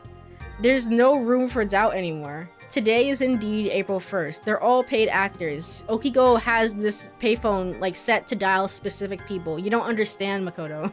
You don't understand. Which means I've really traveled through time. All right, the 1st of April, Monday. I'm gonna say this was very, very interesting. We've never ever gotten a scene like this. Makoto just usually is just like, okay, this is what we're doing now. We're obviously just time traveling. But this is the correct response, right? This is obviously what he should be doing after everything that just happened. So I really appreciate the story for it, to be quite honest. Jesus, Makoto, stop it, get some help. Watch him start calling people in other countries too. That's what I was thinking. If you're dialing random numbers, you might start calling people in other countries, and it's like, that's really gonna be expensive. I'm just saying. And those people might also be, well, I mean, those people might also like have a different date is what I was gonna say, but possibly not. If you're in Japan, what is the farthest country is at? I don't think so. I don't think so. Somehow, like some days, like for example, if you're in the US, like in Japan, it's the next day, right? But I don't think that would be the case. So I don't think that would work in that case. The sky is painted a deep red. The sun slowly but steadily sinks below the western horizon. I feel time move quickly in a way you can't perceive during the day. Why did this happen? What should I do now? The moments slip away, and yet here I am, powerless to change anything. The sun rises, morning comes, then day, and finally onto night. The day that's passed will never come back. Lost time cannot be recovered. Or at least I used to think so. I had taken that fact for granted. I think 14 hours is the farthest you can go. I see, okay. So in that case, yeah. I don't think... Because by that point, if you're like restarting again from the map, I'm not thinking about it as a globe, but rather like a 2D map, just for my sake. They would be in yesterday's time. So I mean, they would still say it's April 1st, right? They just say it's Sunday, April 1st. So,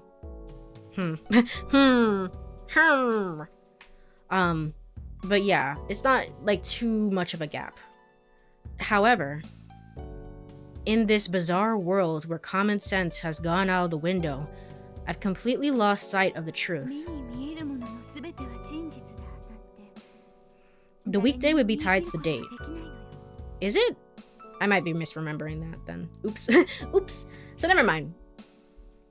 Never mind that. Never mind that. But still, well, let's think about the first barrier. Another language. This person is speaking in another language, and Makoto might not be entirely fluent in English, for example. Let's say they pick up in English. So that would be a different problem entirely. Why am I thinking about this so much? I'm just like thinking about the logistics of what Makoto just did. Anyway, good for you that they all spoke Japanese and they were all in Japan and they could all answer your question. Yeah, if the first is Sunday here, it's Sunday everywhere. Even if your part of the world hasn't hit that date yet. Okay, alright. Then I was messing that up. Oops, my bad. My bad. It's not possible to say that everything visible is the truth. Izumi-san had told me this while gazing at the starry sky at this very park. What's real and what's false? Unable to distinguish between reality and fiction, I'm left with nothing but bewilderment. In front of me is the cold iron fence, devoid of any warmth. It surrounds the large cape, stretching straight and true. Straight, so straight. The iron pipes that I've been repeatedly kicking have bent and disappeared. Oh my gosh, Makoto! Makoto! Calm down! What are you doing, my guy? None of them are broken. I walk along the path with the cherry... We try again? I walk along the path with the cherry trees towards Luna Beach. There I go. I have to let Izumi-san know about this. We have to report to Izumi-san that we failed the mission. The one mission that you gave us. Which was act like you did beforehand. And then I just kind of went insane. I went crazy for a little bit. But it's okay. Maybe I can do that now. I don't know. Izumi-san is the only one who can understand my current state of mind. And of course, only I can understand Izumi-san. What could Izumi-san be feeling right now? I know clearly. After all, only Izumi-san and I have experienced this inexplicable phenomenon. Izumi-san had experienced time travel, just like me. 4:57 p.m. Makoto, where were you?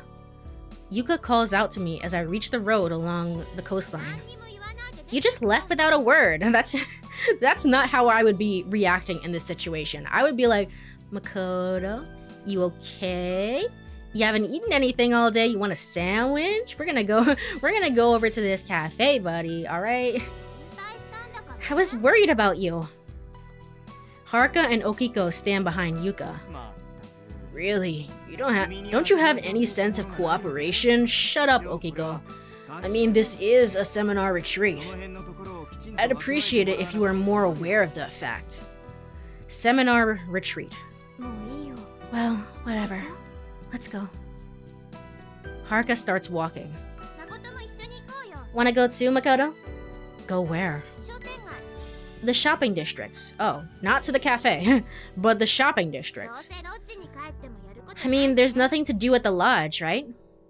The shopping district. Ah, that's right. On the previous April 1st, we had planned to go to the shopping district, but stopped at Luna Beach on the way. Okay, that was my bad. I didn't remember that part. If history is to repeat itself, we'll do the same thing. Which means that Saki is gonna show up, and if you have any doubts, you could be like, hey Saki, what date is it today? You could be, I mean, we don't even have to do that. At that point, Saki would walk in and be like, where's my pizza? I'd like to speak to the manager. And at that point, we would know for sure, okay, she's not acting. she can't be lying about this. Come on, let's go. Yuka takes my hand and starts to walk. I decide to silently follow.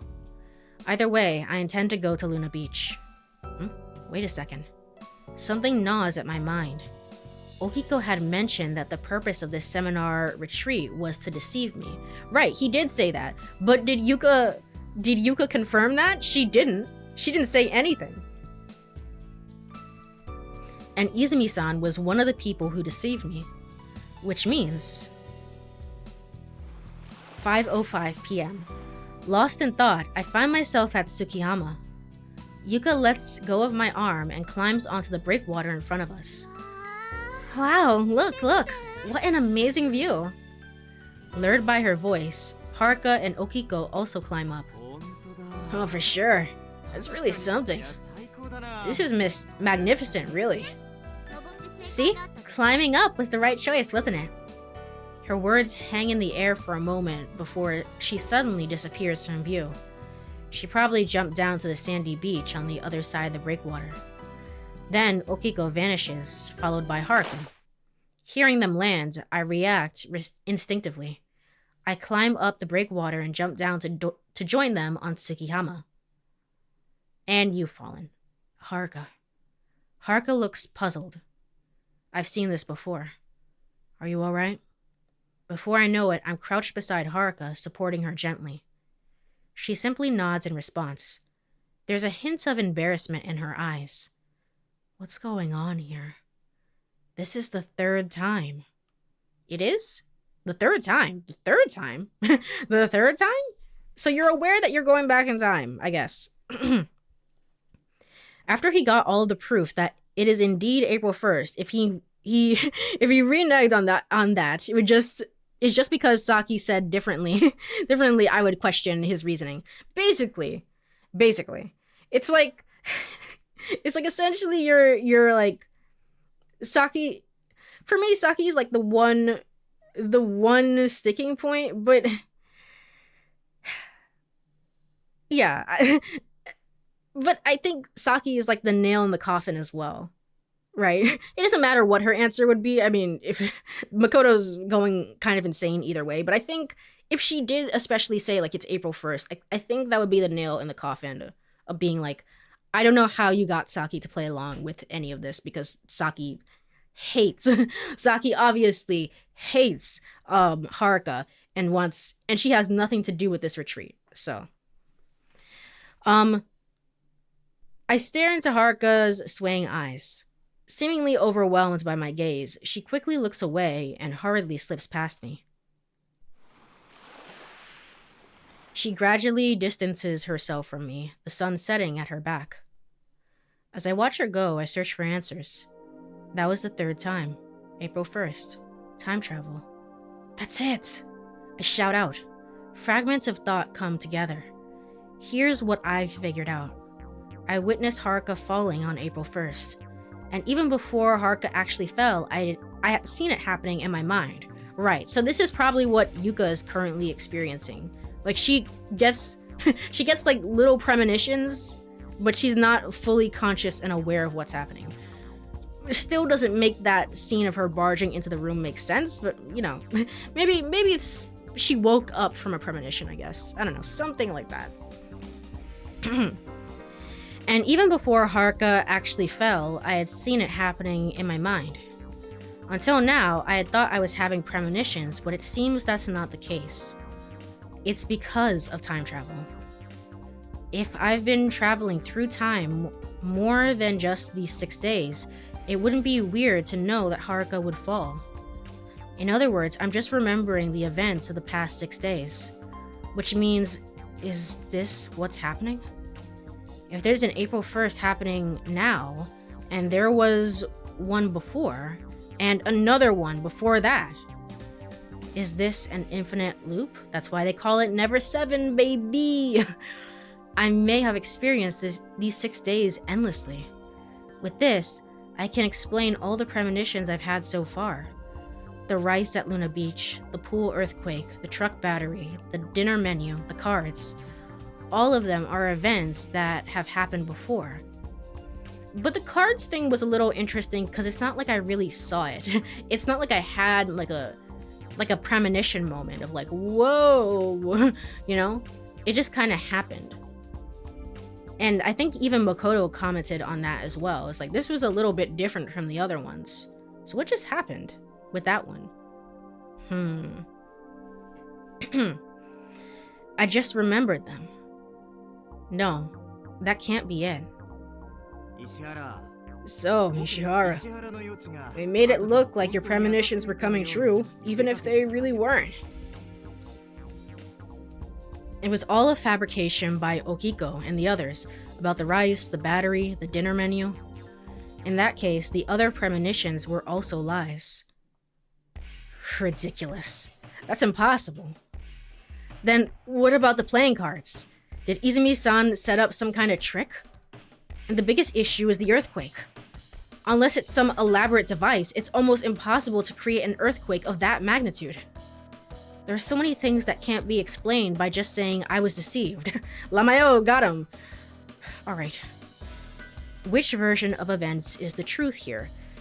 I mean, they said some things, like the rice and the car and stuff like that, but they didn't say all things, right?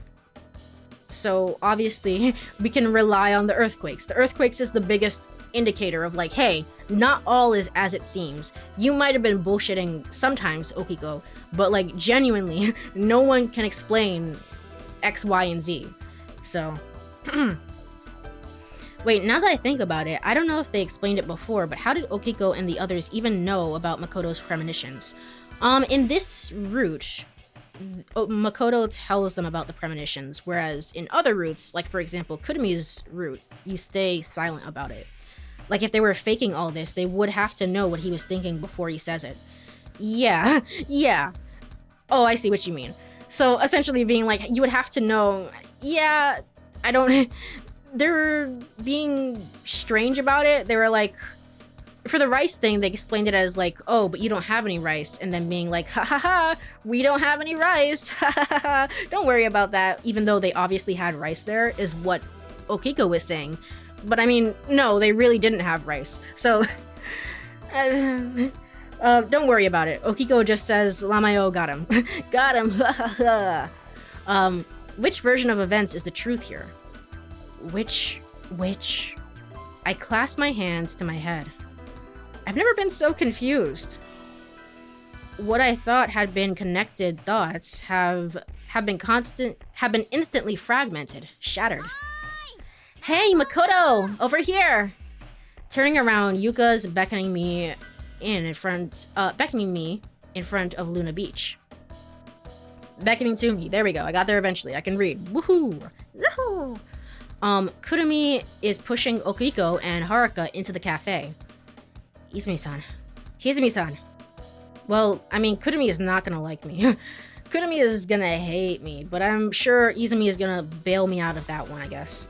Feeling like I'm about to burst into tears, I break into a run, kicking up sand. 5:18 p.m. I open the door to Luna Beach. There's Yuka, Haruka, Kurumi, Okiko, and Izumi-san. All eyes fall on me. Oh, you're the person from before. Huh? I'm really sorry for that. I didn't know you were an acquaintance of Big Sis. Oh, okay. Thanks, Izumi. I appreciate it. Woohoo! You're Makoto-kun, right? No prob. I got it down pat. You go to Big Sis's university, right? Oh, so she's honest about that part this time. Ah, I see. Izumi-san graduated from our university, so... Well, I guess that's true. But Sensei, is it really... But Sensei, is it really okay? Sensei? No, no, no, no, no, no. No, no, no, no, no, no, no, no, no. No. No. No. Stop talking. Okiko, stop. Don't do this to me. Carefully following Okiko's gaze, there's... Well, it can't be helped, can it? What do you mean, Sensei? What is it? Are you a teacher? So you're a teacher at my school, and no one... So this really was the seminar retreat then. This really was our seminar retreat. This was the experiment. That means Yuka has to be a part of this. Haruka has to be a part of this. Everyone was a part of gaslighting me. I would leave. If I were Makoto right now, I would straight up just leave and not talk to them for the rest of the time here. I don't think I can... Like, I mentally cannot take this right now. Okay. So they would have to know he's having premonitions and work fast enough to fix up everything, possibly within hours or less of them telling him what he saw. Yes, that's what Okiko was suggesting. And I mean, it's not impossible, it's just very, very, very, very, very unlikely. But also, if it was for the seminar retreat, as Okiko is suggesting, in this case, I guess, yeah, it's possible. Like, it's, you know, it's fine. If it's for the experiment, do it for the vine, bro. Why did you? I don't know how to feel about this. What do you mean you're my teacher? Izumi-san? Okiko-kun, you told him, didn't you? But I had no choice at the time. Ishihara used violence to threaten me, the coward. It's fine. No point in crying over spilled milk. No point in crying over violence. Teacher, shouldn't you be doing something about that? Izumi-san glances at me. She's smiling. However, it's an awkward smile, like she's forcing it. Wait a minute, what do you mean? Okay, Yuka... Alright, glad to know our team leader is so fucking clueless. Oh my god. Told him? Okiko-kun, you don't mean you told him that? No, I didn't tell him that. What do you mean you didn't tell him about that? I didn't tell him about the other thing that we're hiding. It's just me losing my mind. Who are you people? You guys don't know anything. Huh? Huh? Aw, man, how am I gonna explain this? In short, see, we were... But I still don't know how they even knew he was having premonitions anyway. Because he didn't start having them until he came here, and they must have decided to set this all up long before. They were saying that just since the beginning of this retreat.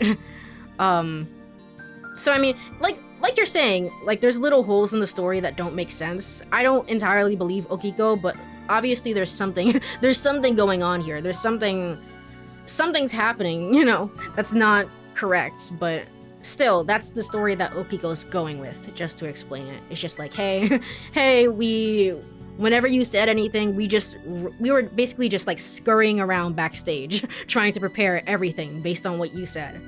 So, wait, there's more? There is indeed more. I don't know what's going on right now. All of us? Yes, that's right. You know the saying, right? To deceive the enemy, you first deceive your allies. You probably didn't know, but you were supposed to be our collaborators. Collaborators for what? Collaborators for this experiment. Team leader. Mrs. Team Leader. Miss Yuka. Miss Yuka, whatever your last name is. What do you think we're here for? What do you think we're here for? What the hell? Experiment? Hey. What the hell? What are you saying, Okiko? What are you saying? Sensei, you said... Why are you calling Izumi-san sensei? What experiment are you talking about? What experiments are you talking about? My legs are shaking. These incomprehensible facts coming one after another. My mind's on the verge of collapse. That's how I feel. Makoto-kun, hey. Izumi-san whispers and grabs my hand. I feel her warmth seeping into my palm. Izumi-san? She continues to hold my hand as she opens the door to Luna Beach. Okay, 5:23 p.m. I don't know what's happening. It would be wild if there was really an actual experiment, but it had absolutely nothing to do with the time travel. It was just all a massive coincidence that they were both happening at the same time. Except that's what it seems like, because... Yuka, what did you think this was about? What did you think we were supposed to do? Just, like, do a separate experiment about the joys of hanging out and being best buds and... I don't know. I'm losing my mind like Makoto. I'm about to call random numbers and be like, what day is it today? I don't know what's happening.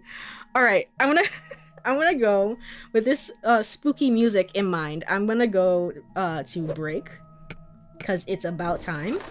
I'm gonna get some water, and I suggest that you all do the same. Stretch, use the bathroom, do all that good stuff as you need to. I'll be right back in like 3 minutes. So, see you then. Alright, I am back. Back to the madness, back to the insanity. Yippee. Yippee. Alright, let me go over to game screen.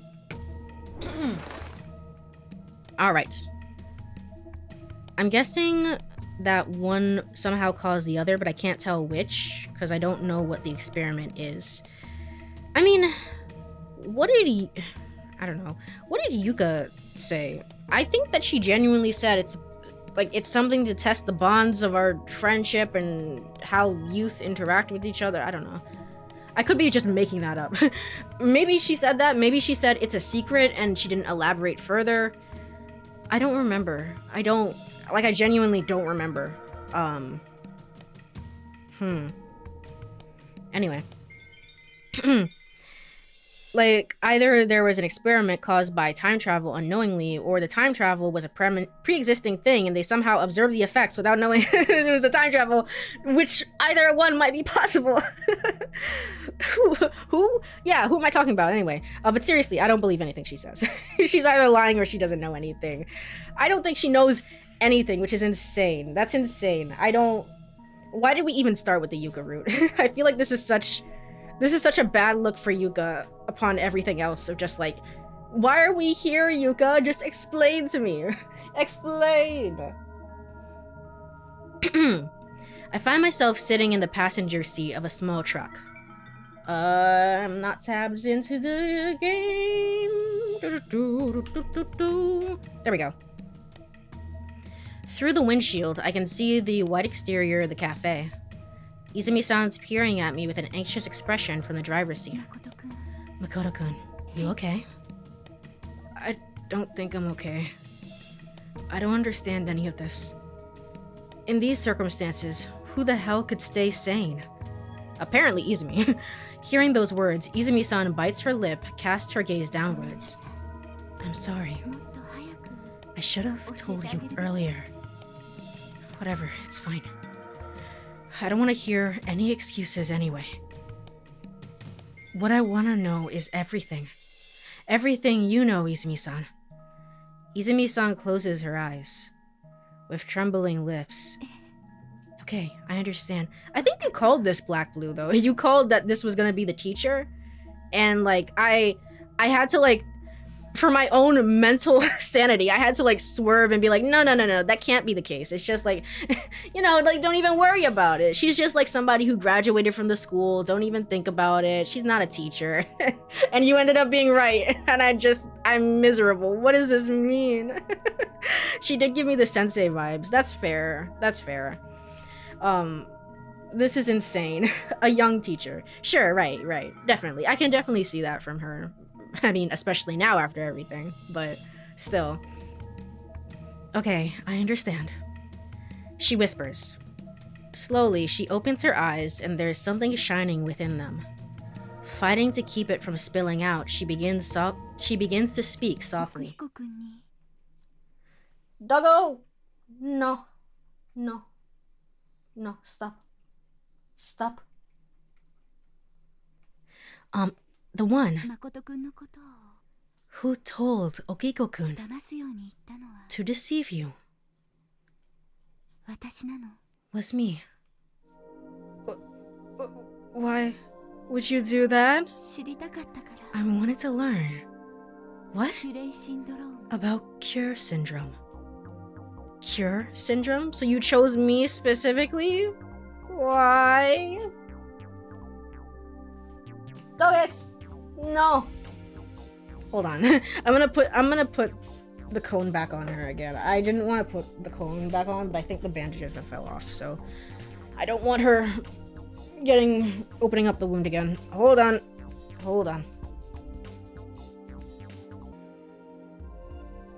Alright, I am back. I feel like I've heard that somewhere before. That's right, Okiko.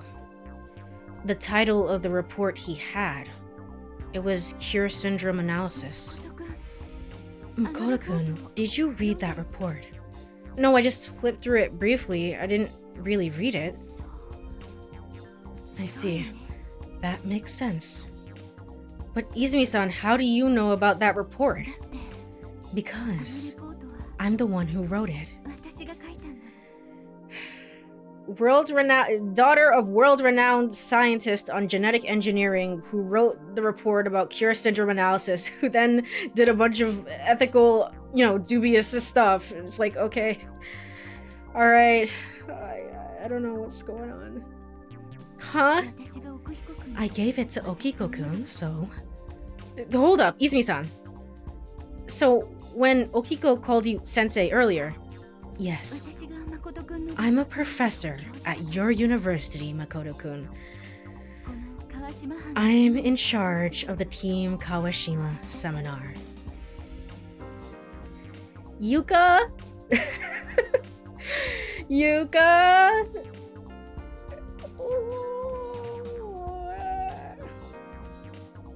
Why am I relying on Yuka? Why do I do it? But even if I tell you this, Makoto-kun, you don't understand it at all, do you? I'm in such a daze, I can't even nod. I remain frozen in place upon the firm seat. Let me start from the beginning. First, about Cure syndrome. The term was first used about 5 years ago, I think. It's about a specific symptom of a mental disorder discovered by an American psychiatrist named Michael Caven.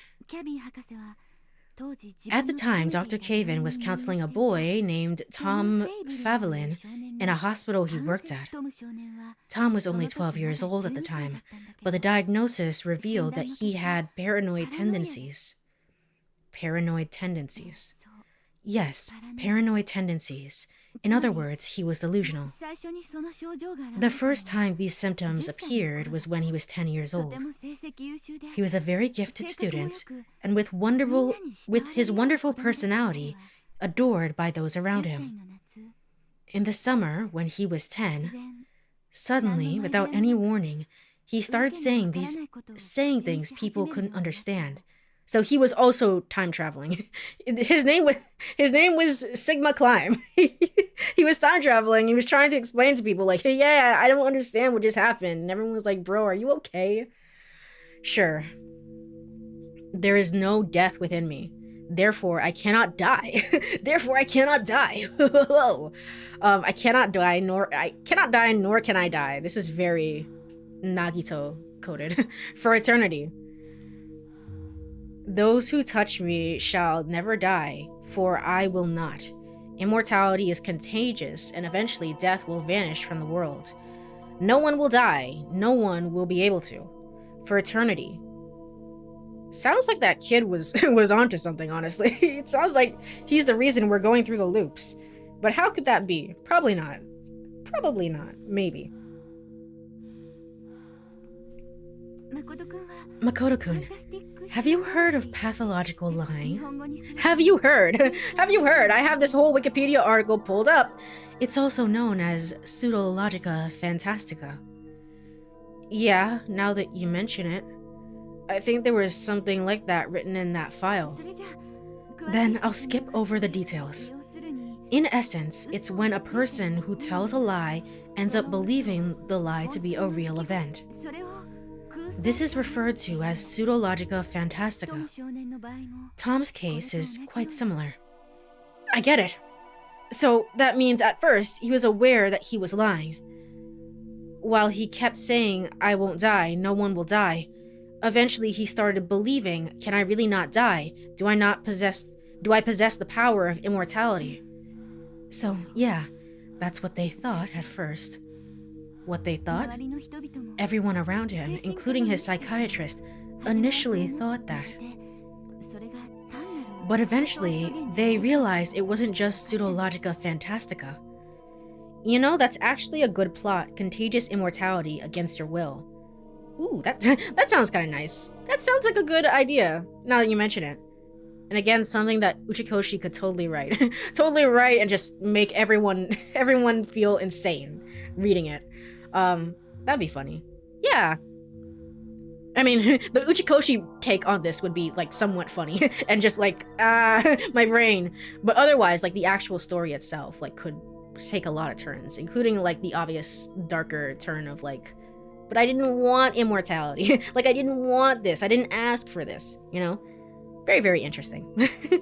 I know you said you write stories that you haven't written in a while, but, like, maybe you could write a short story about it. It seems like it might be interesting. But eventually, they realized it wasn't just pseudologica fantastica. Huh? The one who first brought it up was Dr. Caven. As he continued counseling the boy, the real trigger behind the boy's delusions became clear. To put it simply, the trigger was the fact that the boy saved his younger sister's life. When the boy was 10 years old, on a camping trip at a lake, his younger sister, 3 years younger than he was, drowned. The boy jumped into the lake and carried his sister to shore, but she wasn't breathing and had no pulse. She was on the verge of death. But you're implying his sister miraculously survived. She did. Yeah, I might come up with something along those lines. Yeah, I think I'd be interested to read it. It sounds interesting, so. So what the boy was saying was true. Because he touched her, that's why his sister survived. No, that's not it. The boy simply repeated some first aid techniques he had seen on TV. CPR, chest compressions. As a result, the actions he took worked and saved her life. That's it. So what are you telling me? Are you... The boy didn't have... Oh, hold on. Auto mode is on. Let me turn that off. The boy didn't have an immortal body or any such ability, and it's of course impossible for immortality to be transmitted to his sister. You're telling me, essentially, that he didn't go back in time. But we're implying that he went back in time. And therefore this is not Radical 6, as I was kind of explaining it. This is not Radical 6. This is the shift phenomenon. That's what this is. Okay. Good to know. This is, you know, the sync machine or whatever, syncing into the dreams. That's what this is, rather than the actual like Radical 6 or Purge or whatever. However, though, there were some people who didn't think that way. Who? The boy's parents and his rescued sister. They truly believed that a miracle had occurred. Tom can bring people back from the dead. That's how you start a cult. That's not good. My big brother has a mysterious power that causes miracles. They said that to the boy day in and day out, with genuine admiration and reverence. So that was the trigger. Because if someone is constantly told something's black by those around them, they may start seeing something white as black. In the boy's case, it was Tom has a mysterious power. Tom has a mysterious power.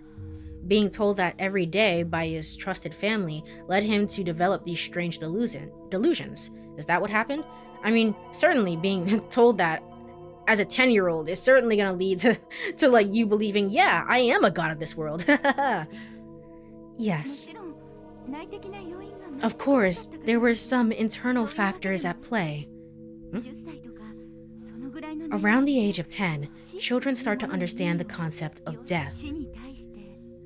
So they can become overly sensitive, even developing excessive fear and hopelessness regarding the subject. I feel like I had my, like fear around death a little earlier than that. But, I mean, around the age of 10, yes. Okay, sure. Like, I thought the age of 10 was when you develop, like, no. No, it has to be earlier than that. I was about to say the age of 10 is when you develop empathy. I think it's maybe age 8. That's when that happens. Oops. Or maybe age 6. I don't know. I don't know. Don't ask me questions about this. Did they explain why he started saying it in the first place? They didn't explain why he's saying it, but presumably, I'm gonna assume that he went back in time, he learned CPR and chest compressions and saved his sister, and then, you know, after that, they just started telling him stuff. Or maybe if he, like... I mean, maybe he really was like, hey, I actually, like, I have immortality. He just started saying it. Something about that. Then, the incident at the lake and what his family was telling him only added to that fear. So he started believing things like, I won't die, and I can transmit immortality. The boy himself referred to this act of transmitting immortality as cure. So he took the name from the 10-year-old boy, okay. Cure meaning healing or salvation. That's when Dr. Caven named this special subtype of paranoia Cure syndrome. It's spelled C-U-R-E, but it uses the French pronunciation of the word cure. I noticed that. Okay. So, you're saying it as cure? So I'm supposed to say it as Cure syndrome? I don't know French. French? Hello? Do I have... hold on. I can do this. Cure... Wait. French. Okay. Cure. Okay, not this. Cure? Not this. Cure.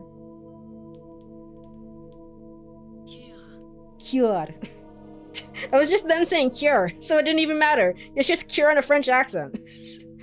Alright, cool. Thanks, Google. Really helped with that one. I don't know. French pronunciation. Why use French? Anyway, Curie. That's what you say. Curie. Okay. Curie syndrome. It refers to the condition where the person believes the lies told by those around them without a shred of doubt. And it's essentially that the person who initially told the lie also doesn't believe it's a lie. The person who starts to harbor the delusion, as well as the one who initially lied to them, both genuinely believe what they're saying is the truth or reality. There's a YouTube video that says it well. I'm gonna have to watch it after stream. You can post it in Discord if you want. I'm gonna have to watch something to get the pronunciation down because it's gonna be relevant. It's gonna be important. Is this even a real disease? It sounds like rumors spreading like wildfire to me. It's just Persona 2. No, I'm pretty sure. So this isn't a real disease, but it's still. I mean, they're so vague with the concepts of it. Like paranoia is a real thing, but paranoia typically you don't get diagnosed with like paranoia, for example. You get diagnosed with like something else, whatever that may be. So they're pretty vague on the terms, as you know, video games tend to do. And a lot of works of fiction, to be honest, they're afraid of naming the thing because they don't want to actually like imply things, which is understandable. But still, it's just like vagueness. We'll see. We'll see about that. Yeah, paranoia is a thing, but like you said, I wouldn't say that's a condition in and of itself. It's more like a side effect of something else. Yeah, exactly. So, but yeah, I'm not sure. I'm not entirely sure. They believe it from the bottom of their hearts. In a way, you could say that the delusion spreads. These are the main characteristics of Courie syndrome. Courie syndrome. There we go. But this really calls into question what you were saying earlier, Black Blue, about like, how did you... Because it's one thing to be like, hey, I think Makoto is like caught up in being like, I'm having a premonition and stuff like that. So let's, you know what? I'm the researcher of Courie syndrome. I have this brilliant idea. Let's actually gaslight him into thinking, yeah, that's true. But like, you would have to plan for the premonitions beforehand, right? Or is it just because you're the professor that you're like, you know what, last minute change, I just want to do this because, you know, it's kind of fun, kind of wacky. It's still insane. There's no way you could get away with doing something like that, you know? It's unethical. Well, I mean, not that you know, couldn't get away with doing something like that, right? There's experiments that are like more psychological based, but I mean, like, they have to, you know, do a written consent form to at least consent, like, hey, you don't know the specifics, but I'm just saying you're getting into an experiment right now. Like, I'm just saying, we just wanted to let you know something might happen. And, you know, Makoto didn't sign anything, but who cares about ethics? Who cares about that? It sounds like they either knew he had Cure or were trying to intentionally infect him with Cure, and in either case, they wanted to spread it to the rest of the group. I mean, that would mean that Makoto has been having premonitions from before this point. That would have to be the case. They knew he had Cure, and then they were trying to spread it to the rest of the group. Possibly. But they would have to know. They would have to be like, hey, I know that this is going to happen. Izumi-san lets out a deep sigh. She seems to have calmed down a little. Perhaps gradually revealing the truth is easing the tension within her. Suddenly, when I look out the window, I see Saki. Yeah, Saki! Woohoo! Go and ask her the date. Let's just do it. Just for fun. She swings the door open to the cafe, wide open, and barges inside. That's right. She's here to complain about the pizza. Izumi-san seems to notice as well. However, now's not the time to deal with Saki. Oh, come on. Gosh darn it. After all, I haven't heard anything. Anything beyond Cure syndrome. Nothing at all. Izumi-san, you said earlier we don't care about her at all. Why is she in the story? Again, like, I genuinely feel bad for Saki. Like, there are parts of her character that could be interesting and, like, better explored in a different type of story, but just the way that she constantly gets treated in every other route that isn't her own, and even the route that is her own, is just like, who cares about her? It's insane. Izumi-san, you said earlier that you want to learn about Cure syndrome, right? Yeah. You wanted to learn about Cure syndrome, which is why you lied to me. Yes. I see. That's what's going on. Maybe not having premonitions, but having the predisposition to believe things that are not true. I mean, they would have to have known a lot about Makoto for a guy who barely shows up to school. Who barely shows up to school, only does the tests, and then he's like, okay, I'm out. They would have to know quite a bit about him in order to pull that off. In other words, he's pathologically gullible. Yeah. I mean, I just don't know how they would get that information. I don't know how they would understand that. Like,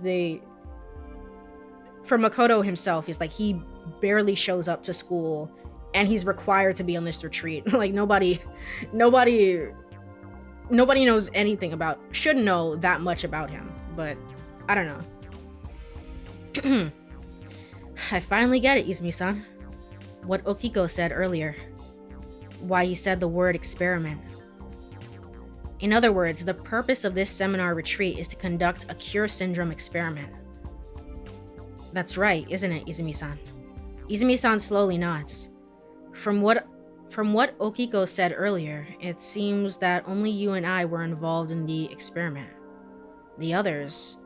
That's right. I didn't tell the others about the experiment. Does Yuka know that you're our teacher? Does she know that you're a professor at the academy? Because I wanna talk to her about that first. How does that work? Yuka-chan, Haruka-chan, and of course Kurumi. But I did tell the three of them that I'm a professor. So nobody else. Wait, Haruka, you didn't say, "Hey, that's the professor." Like, that's insane. I feel like I'm being gaslit. That's insane. What the hell? But I did tell the three of them that I'm a professor. Yet, I made sure to instruct them not to tell you about it, Makoto-kun. Why? Also, it's not ethical for you to have a crush on me as one of your students. Whatever. Why am I talking about ethics to a person who obviously doesn't care about them? The purpose of this seminar retreat is to deepen the camaraderie among the team members. Okay, yes. Okay.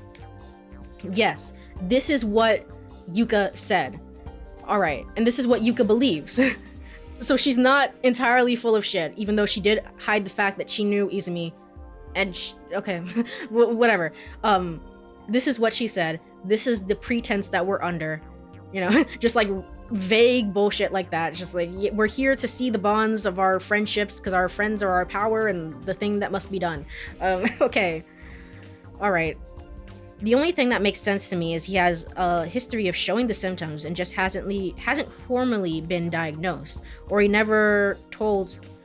was never told that he was diagnosed a long time ago. I mean, it's possible. So Makoto is like 2021 now. Izumi said that this is 5 years in the making. So it's certainly possible. But 5 years would be 15. 15 if he's like 20, for example. And how old are you in middle school? What I was gonna say is that, like, we had this theory at the very, very beginning of the game, which is that Makoto might be a clone of the guy who Yuka originally fell in love with. 10 to 12. Okay. And that guy seemingly died when, you know, he was 10 to 12 years old. So, I mean, maybe this all ties into the Makoto backstory that we've been kind of avoiding. That might be possible. That might be possible. I'm not saying it's out of the realm of possibility for this game. But so far, we haven't seen anything quite yet, so... Also, looking into Makoto-kun, who has... who has poor attendance. Thanks, Izumi. That was the pretense for all this. To look into me because I have poor attendance? Surely I'm not the only one with poor attendance. Then what about Saki? Does she know about the experiment? No, she's just a girl. She's just a gal in a world. Okay. I didn't expect Saki-chan would get involved at all. She probably doesn't even know I'm a professor. So it's just you and Okiko after all. But why do something so intricate? That's because there was no need to tell them. Saki doesn't even go to your school? She doesn't, but yeah, she actually doesn't. Why are you asking about that, Makoto? She doesn't, but still, it's it's really funny. Like, Saki's just, she's the most, in some ways, she is the most normal. She has nothing to do with anything. Good for her, I guess, to be honest. The more people who know the truth, the higher risk of the secret getting out, right? I see.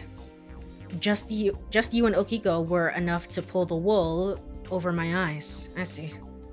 I spit the words out and Izumi-san looks troubled. Well, whatever. I don't like dwelling on the past. Anyway, you and Okiko pretended as if my premonitions were coming true, and tried to make me believe that I had precognitive abilities. In other words, you were intentionally trying to make me believe that I was developing delusions. Just like the boy you were talking about earlier who had Courie syndrome. And you were secretly observing my changing behavior behind the scenes. You were researching the psychological changes in the subject. That was the true purpose of this seminar retreat, this so-called experiment. Isn't that right? Izumi-san goes silent. She looks down, avoiding my gaze. Izumi, I think you should be fired. Honestly. I simply wait for an answer. And eventually, yes, that's right. Izumi-san's voice is faint. But...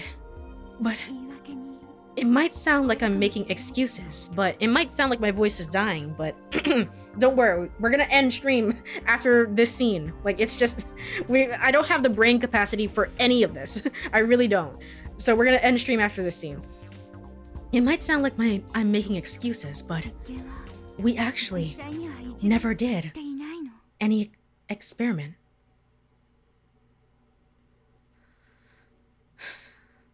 Huh? We had plans for it. Yes, that's true. We had plans. We had plans, Lamayo. But the truth is, we never once lied to you, Makoto-kun. Izumi-san. What the hell? So they had plans to deceive me in other ways, but soon it was just like, hey, I know that the rice is missing, like we're out of rice and stuff like that, and they just decided to play along with that instead and be like, yeah, of course, even though the rice was truly well and done at that point. I don't know. Like, it's like her presence here was the greatest anomaly to the experiment because her connection to Yuka and apparently her connection to Okiko still don't get that bit. Yeah. I mean, she has connection to Yuka. We thought she had the connection to Haruka, which she really doesn't. She actually really doesn't. So she really doesn't have any connection to anyone, really. She's just around. Welcome to the group, Saki. You don't need to lie like that now. I'm not lying. It's the truth. Your premonitions, Makoto-kun. They've all actually come true. Why are you saying something like that now? Okiko confessed to everything earlier. About the rice at Luna Beach, the truck battery, and even the dinner menu. I think that the truck battery one is a little far-fetched. That one has to be a little far-fetched. But whatever. Weren't you two pretending like my premonitions were accurate? Makoto-kun. Suddenly, Izumi-san firmly grasped my wrist. She pulls it towards her hips and places my hand on the key. Okay, you didn't have to do that, but try starting it. Huh? What? Try starting the engine. The engine? Confused, I turned the key following her instructions. Try it again.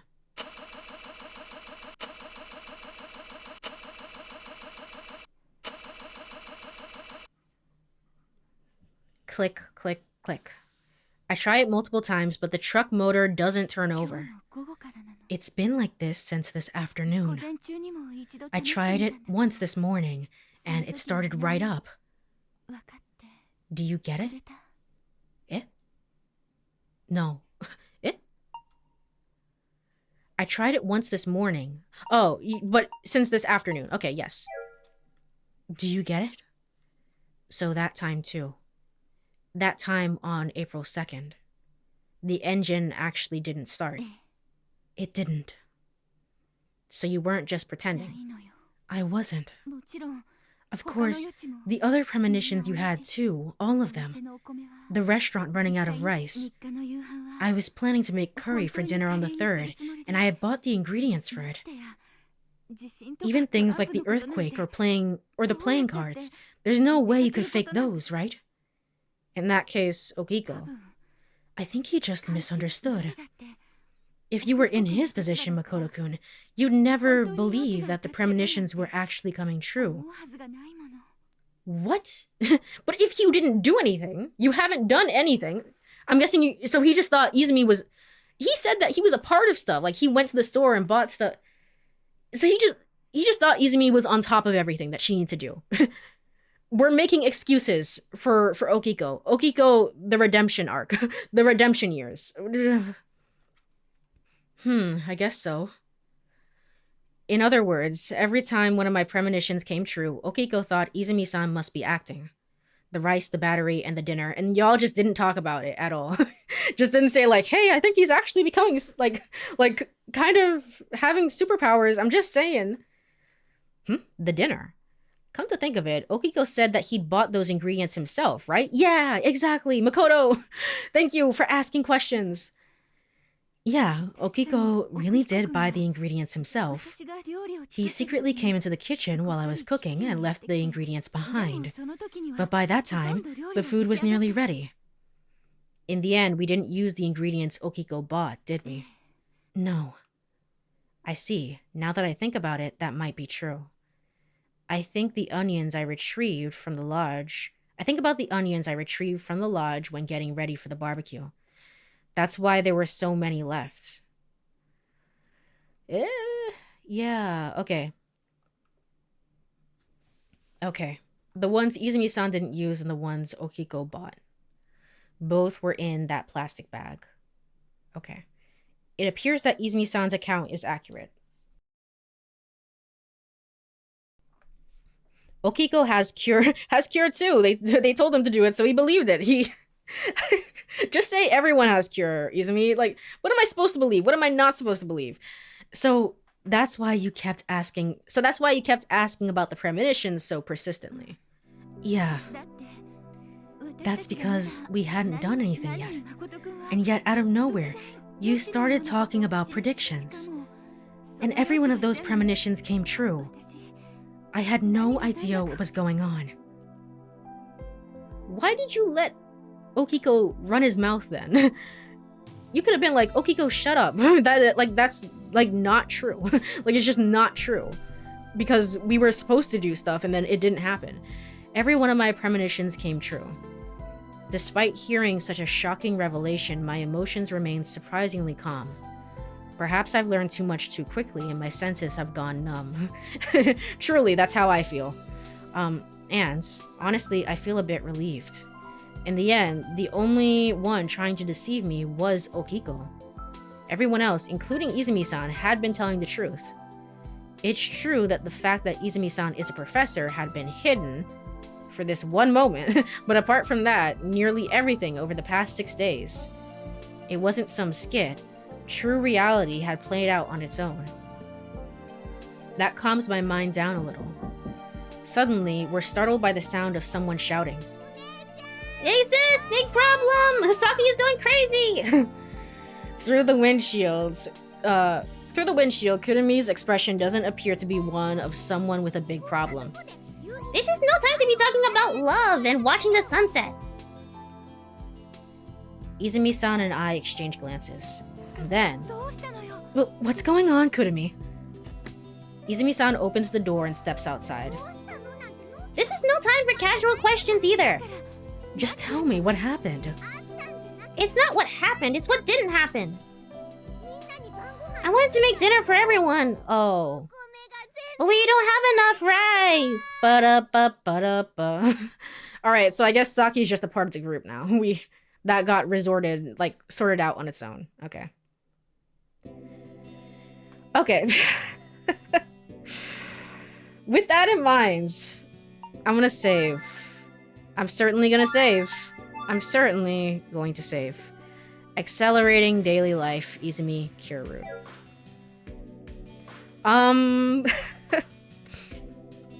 So what did we learn today? That Okiko is truly an asshole. That's what we learned. Yay! I'm not gonna lie. Izumi stocks have plummeted this stream. I'm also out of water. Shoot. Hold on. Hold on.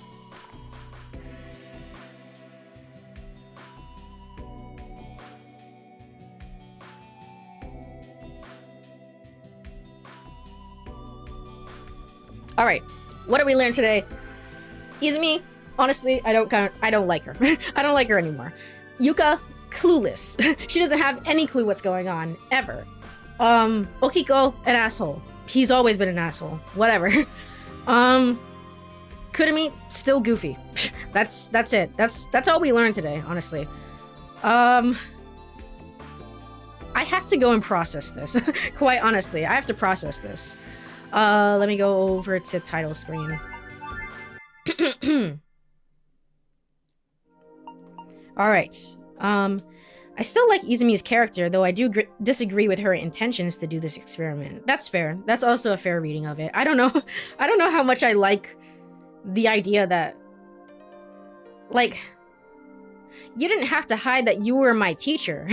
Like, that's a start. I think that's the biggest thing for me, is like, you hid that you were a teacher so that you could do this experiment, and then the experiment didn't happen, and you let Okiko yap away about things that just weren't true. And I don't know. I have a lot of feelings about this. I probably just need to sort them out. I don't know. We learned a lot of information this stream. We learned a lot of it. Last 2 streams, there's been a ton of information. So I just kind of have to like go through it. But that was Never 7, the end of Infinity. We'll be back with some more of this next week. There's a lot of talking in this route. There's a lot of information in this route. I don't know if we're gonna finish the cure route, Izumi's cure route, next week, but I'm gonna try for it. And yeah, yeah, we'll continue on with the game. So, but let me go ahead and look for somebody to raid if anyone is online. I have the guide pulled up. The guide just says there's a fair amount of reading until the next choice, and there certainly was. I didn't make a single choice. There is no gameplay at all during this stream. Okay, is anybody online right now? Mina is online with doing a collab stream with Chef Taku. Sunhaven, I don't know what that is. I genuinely don't know what that is, and the stream like thing, you know, is dark, so I can't actually see what the game is about. So Sunhaven is Stardew Valley with magic. Okay. Well, I'll probably then be lurking around in chat as I try and understand what it is that I experienced. Let me set up the raid.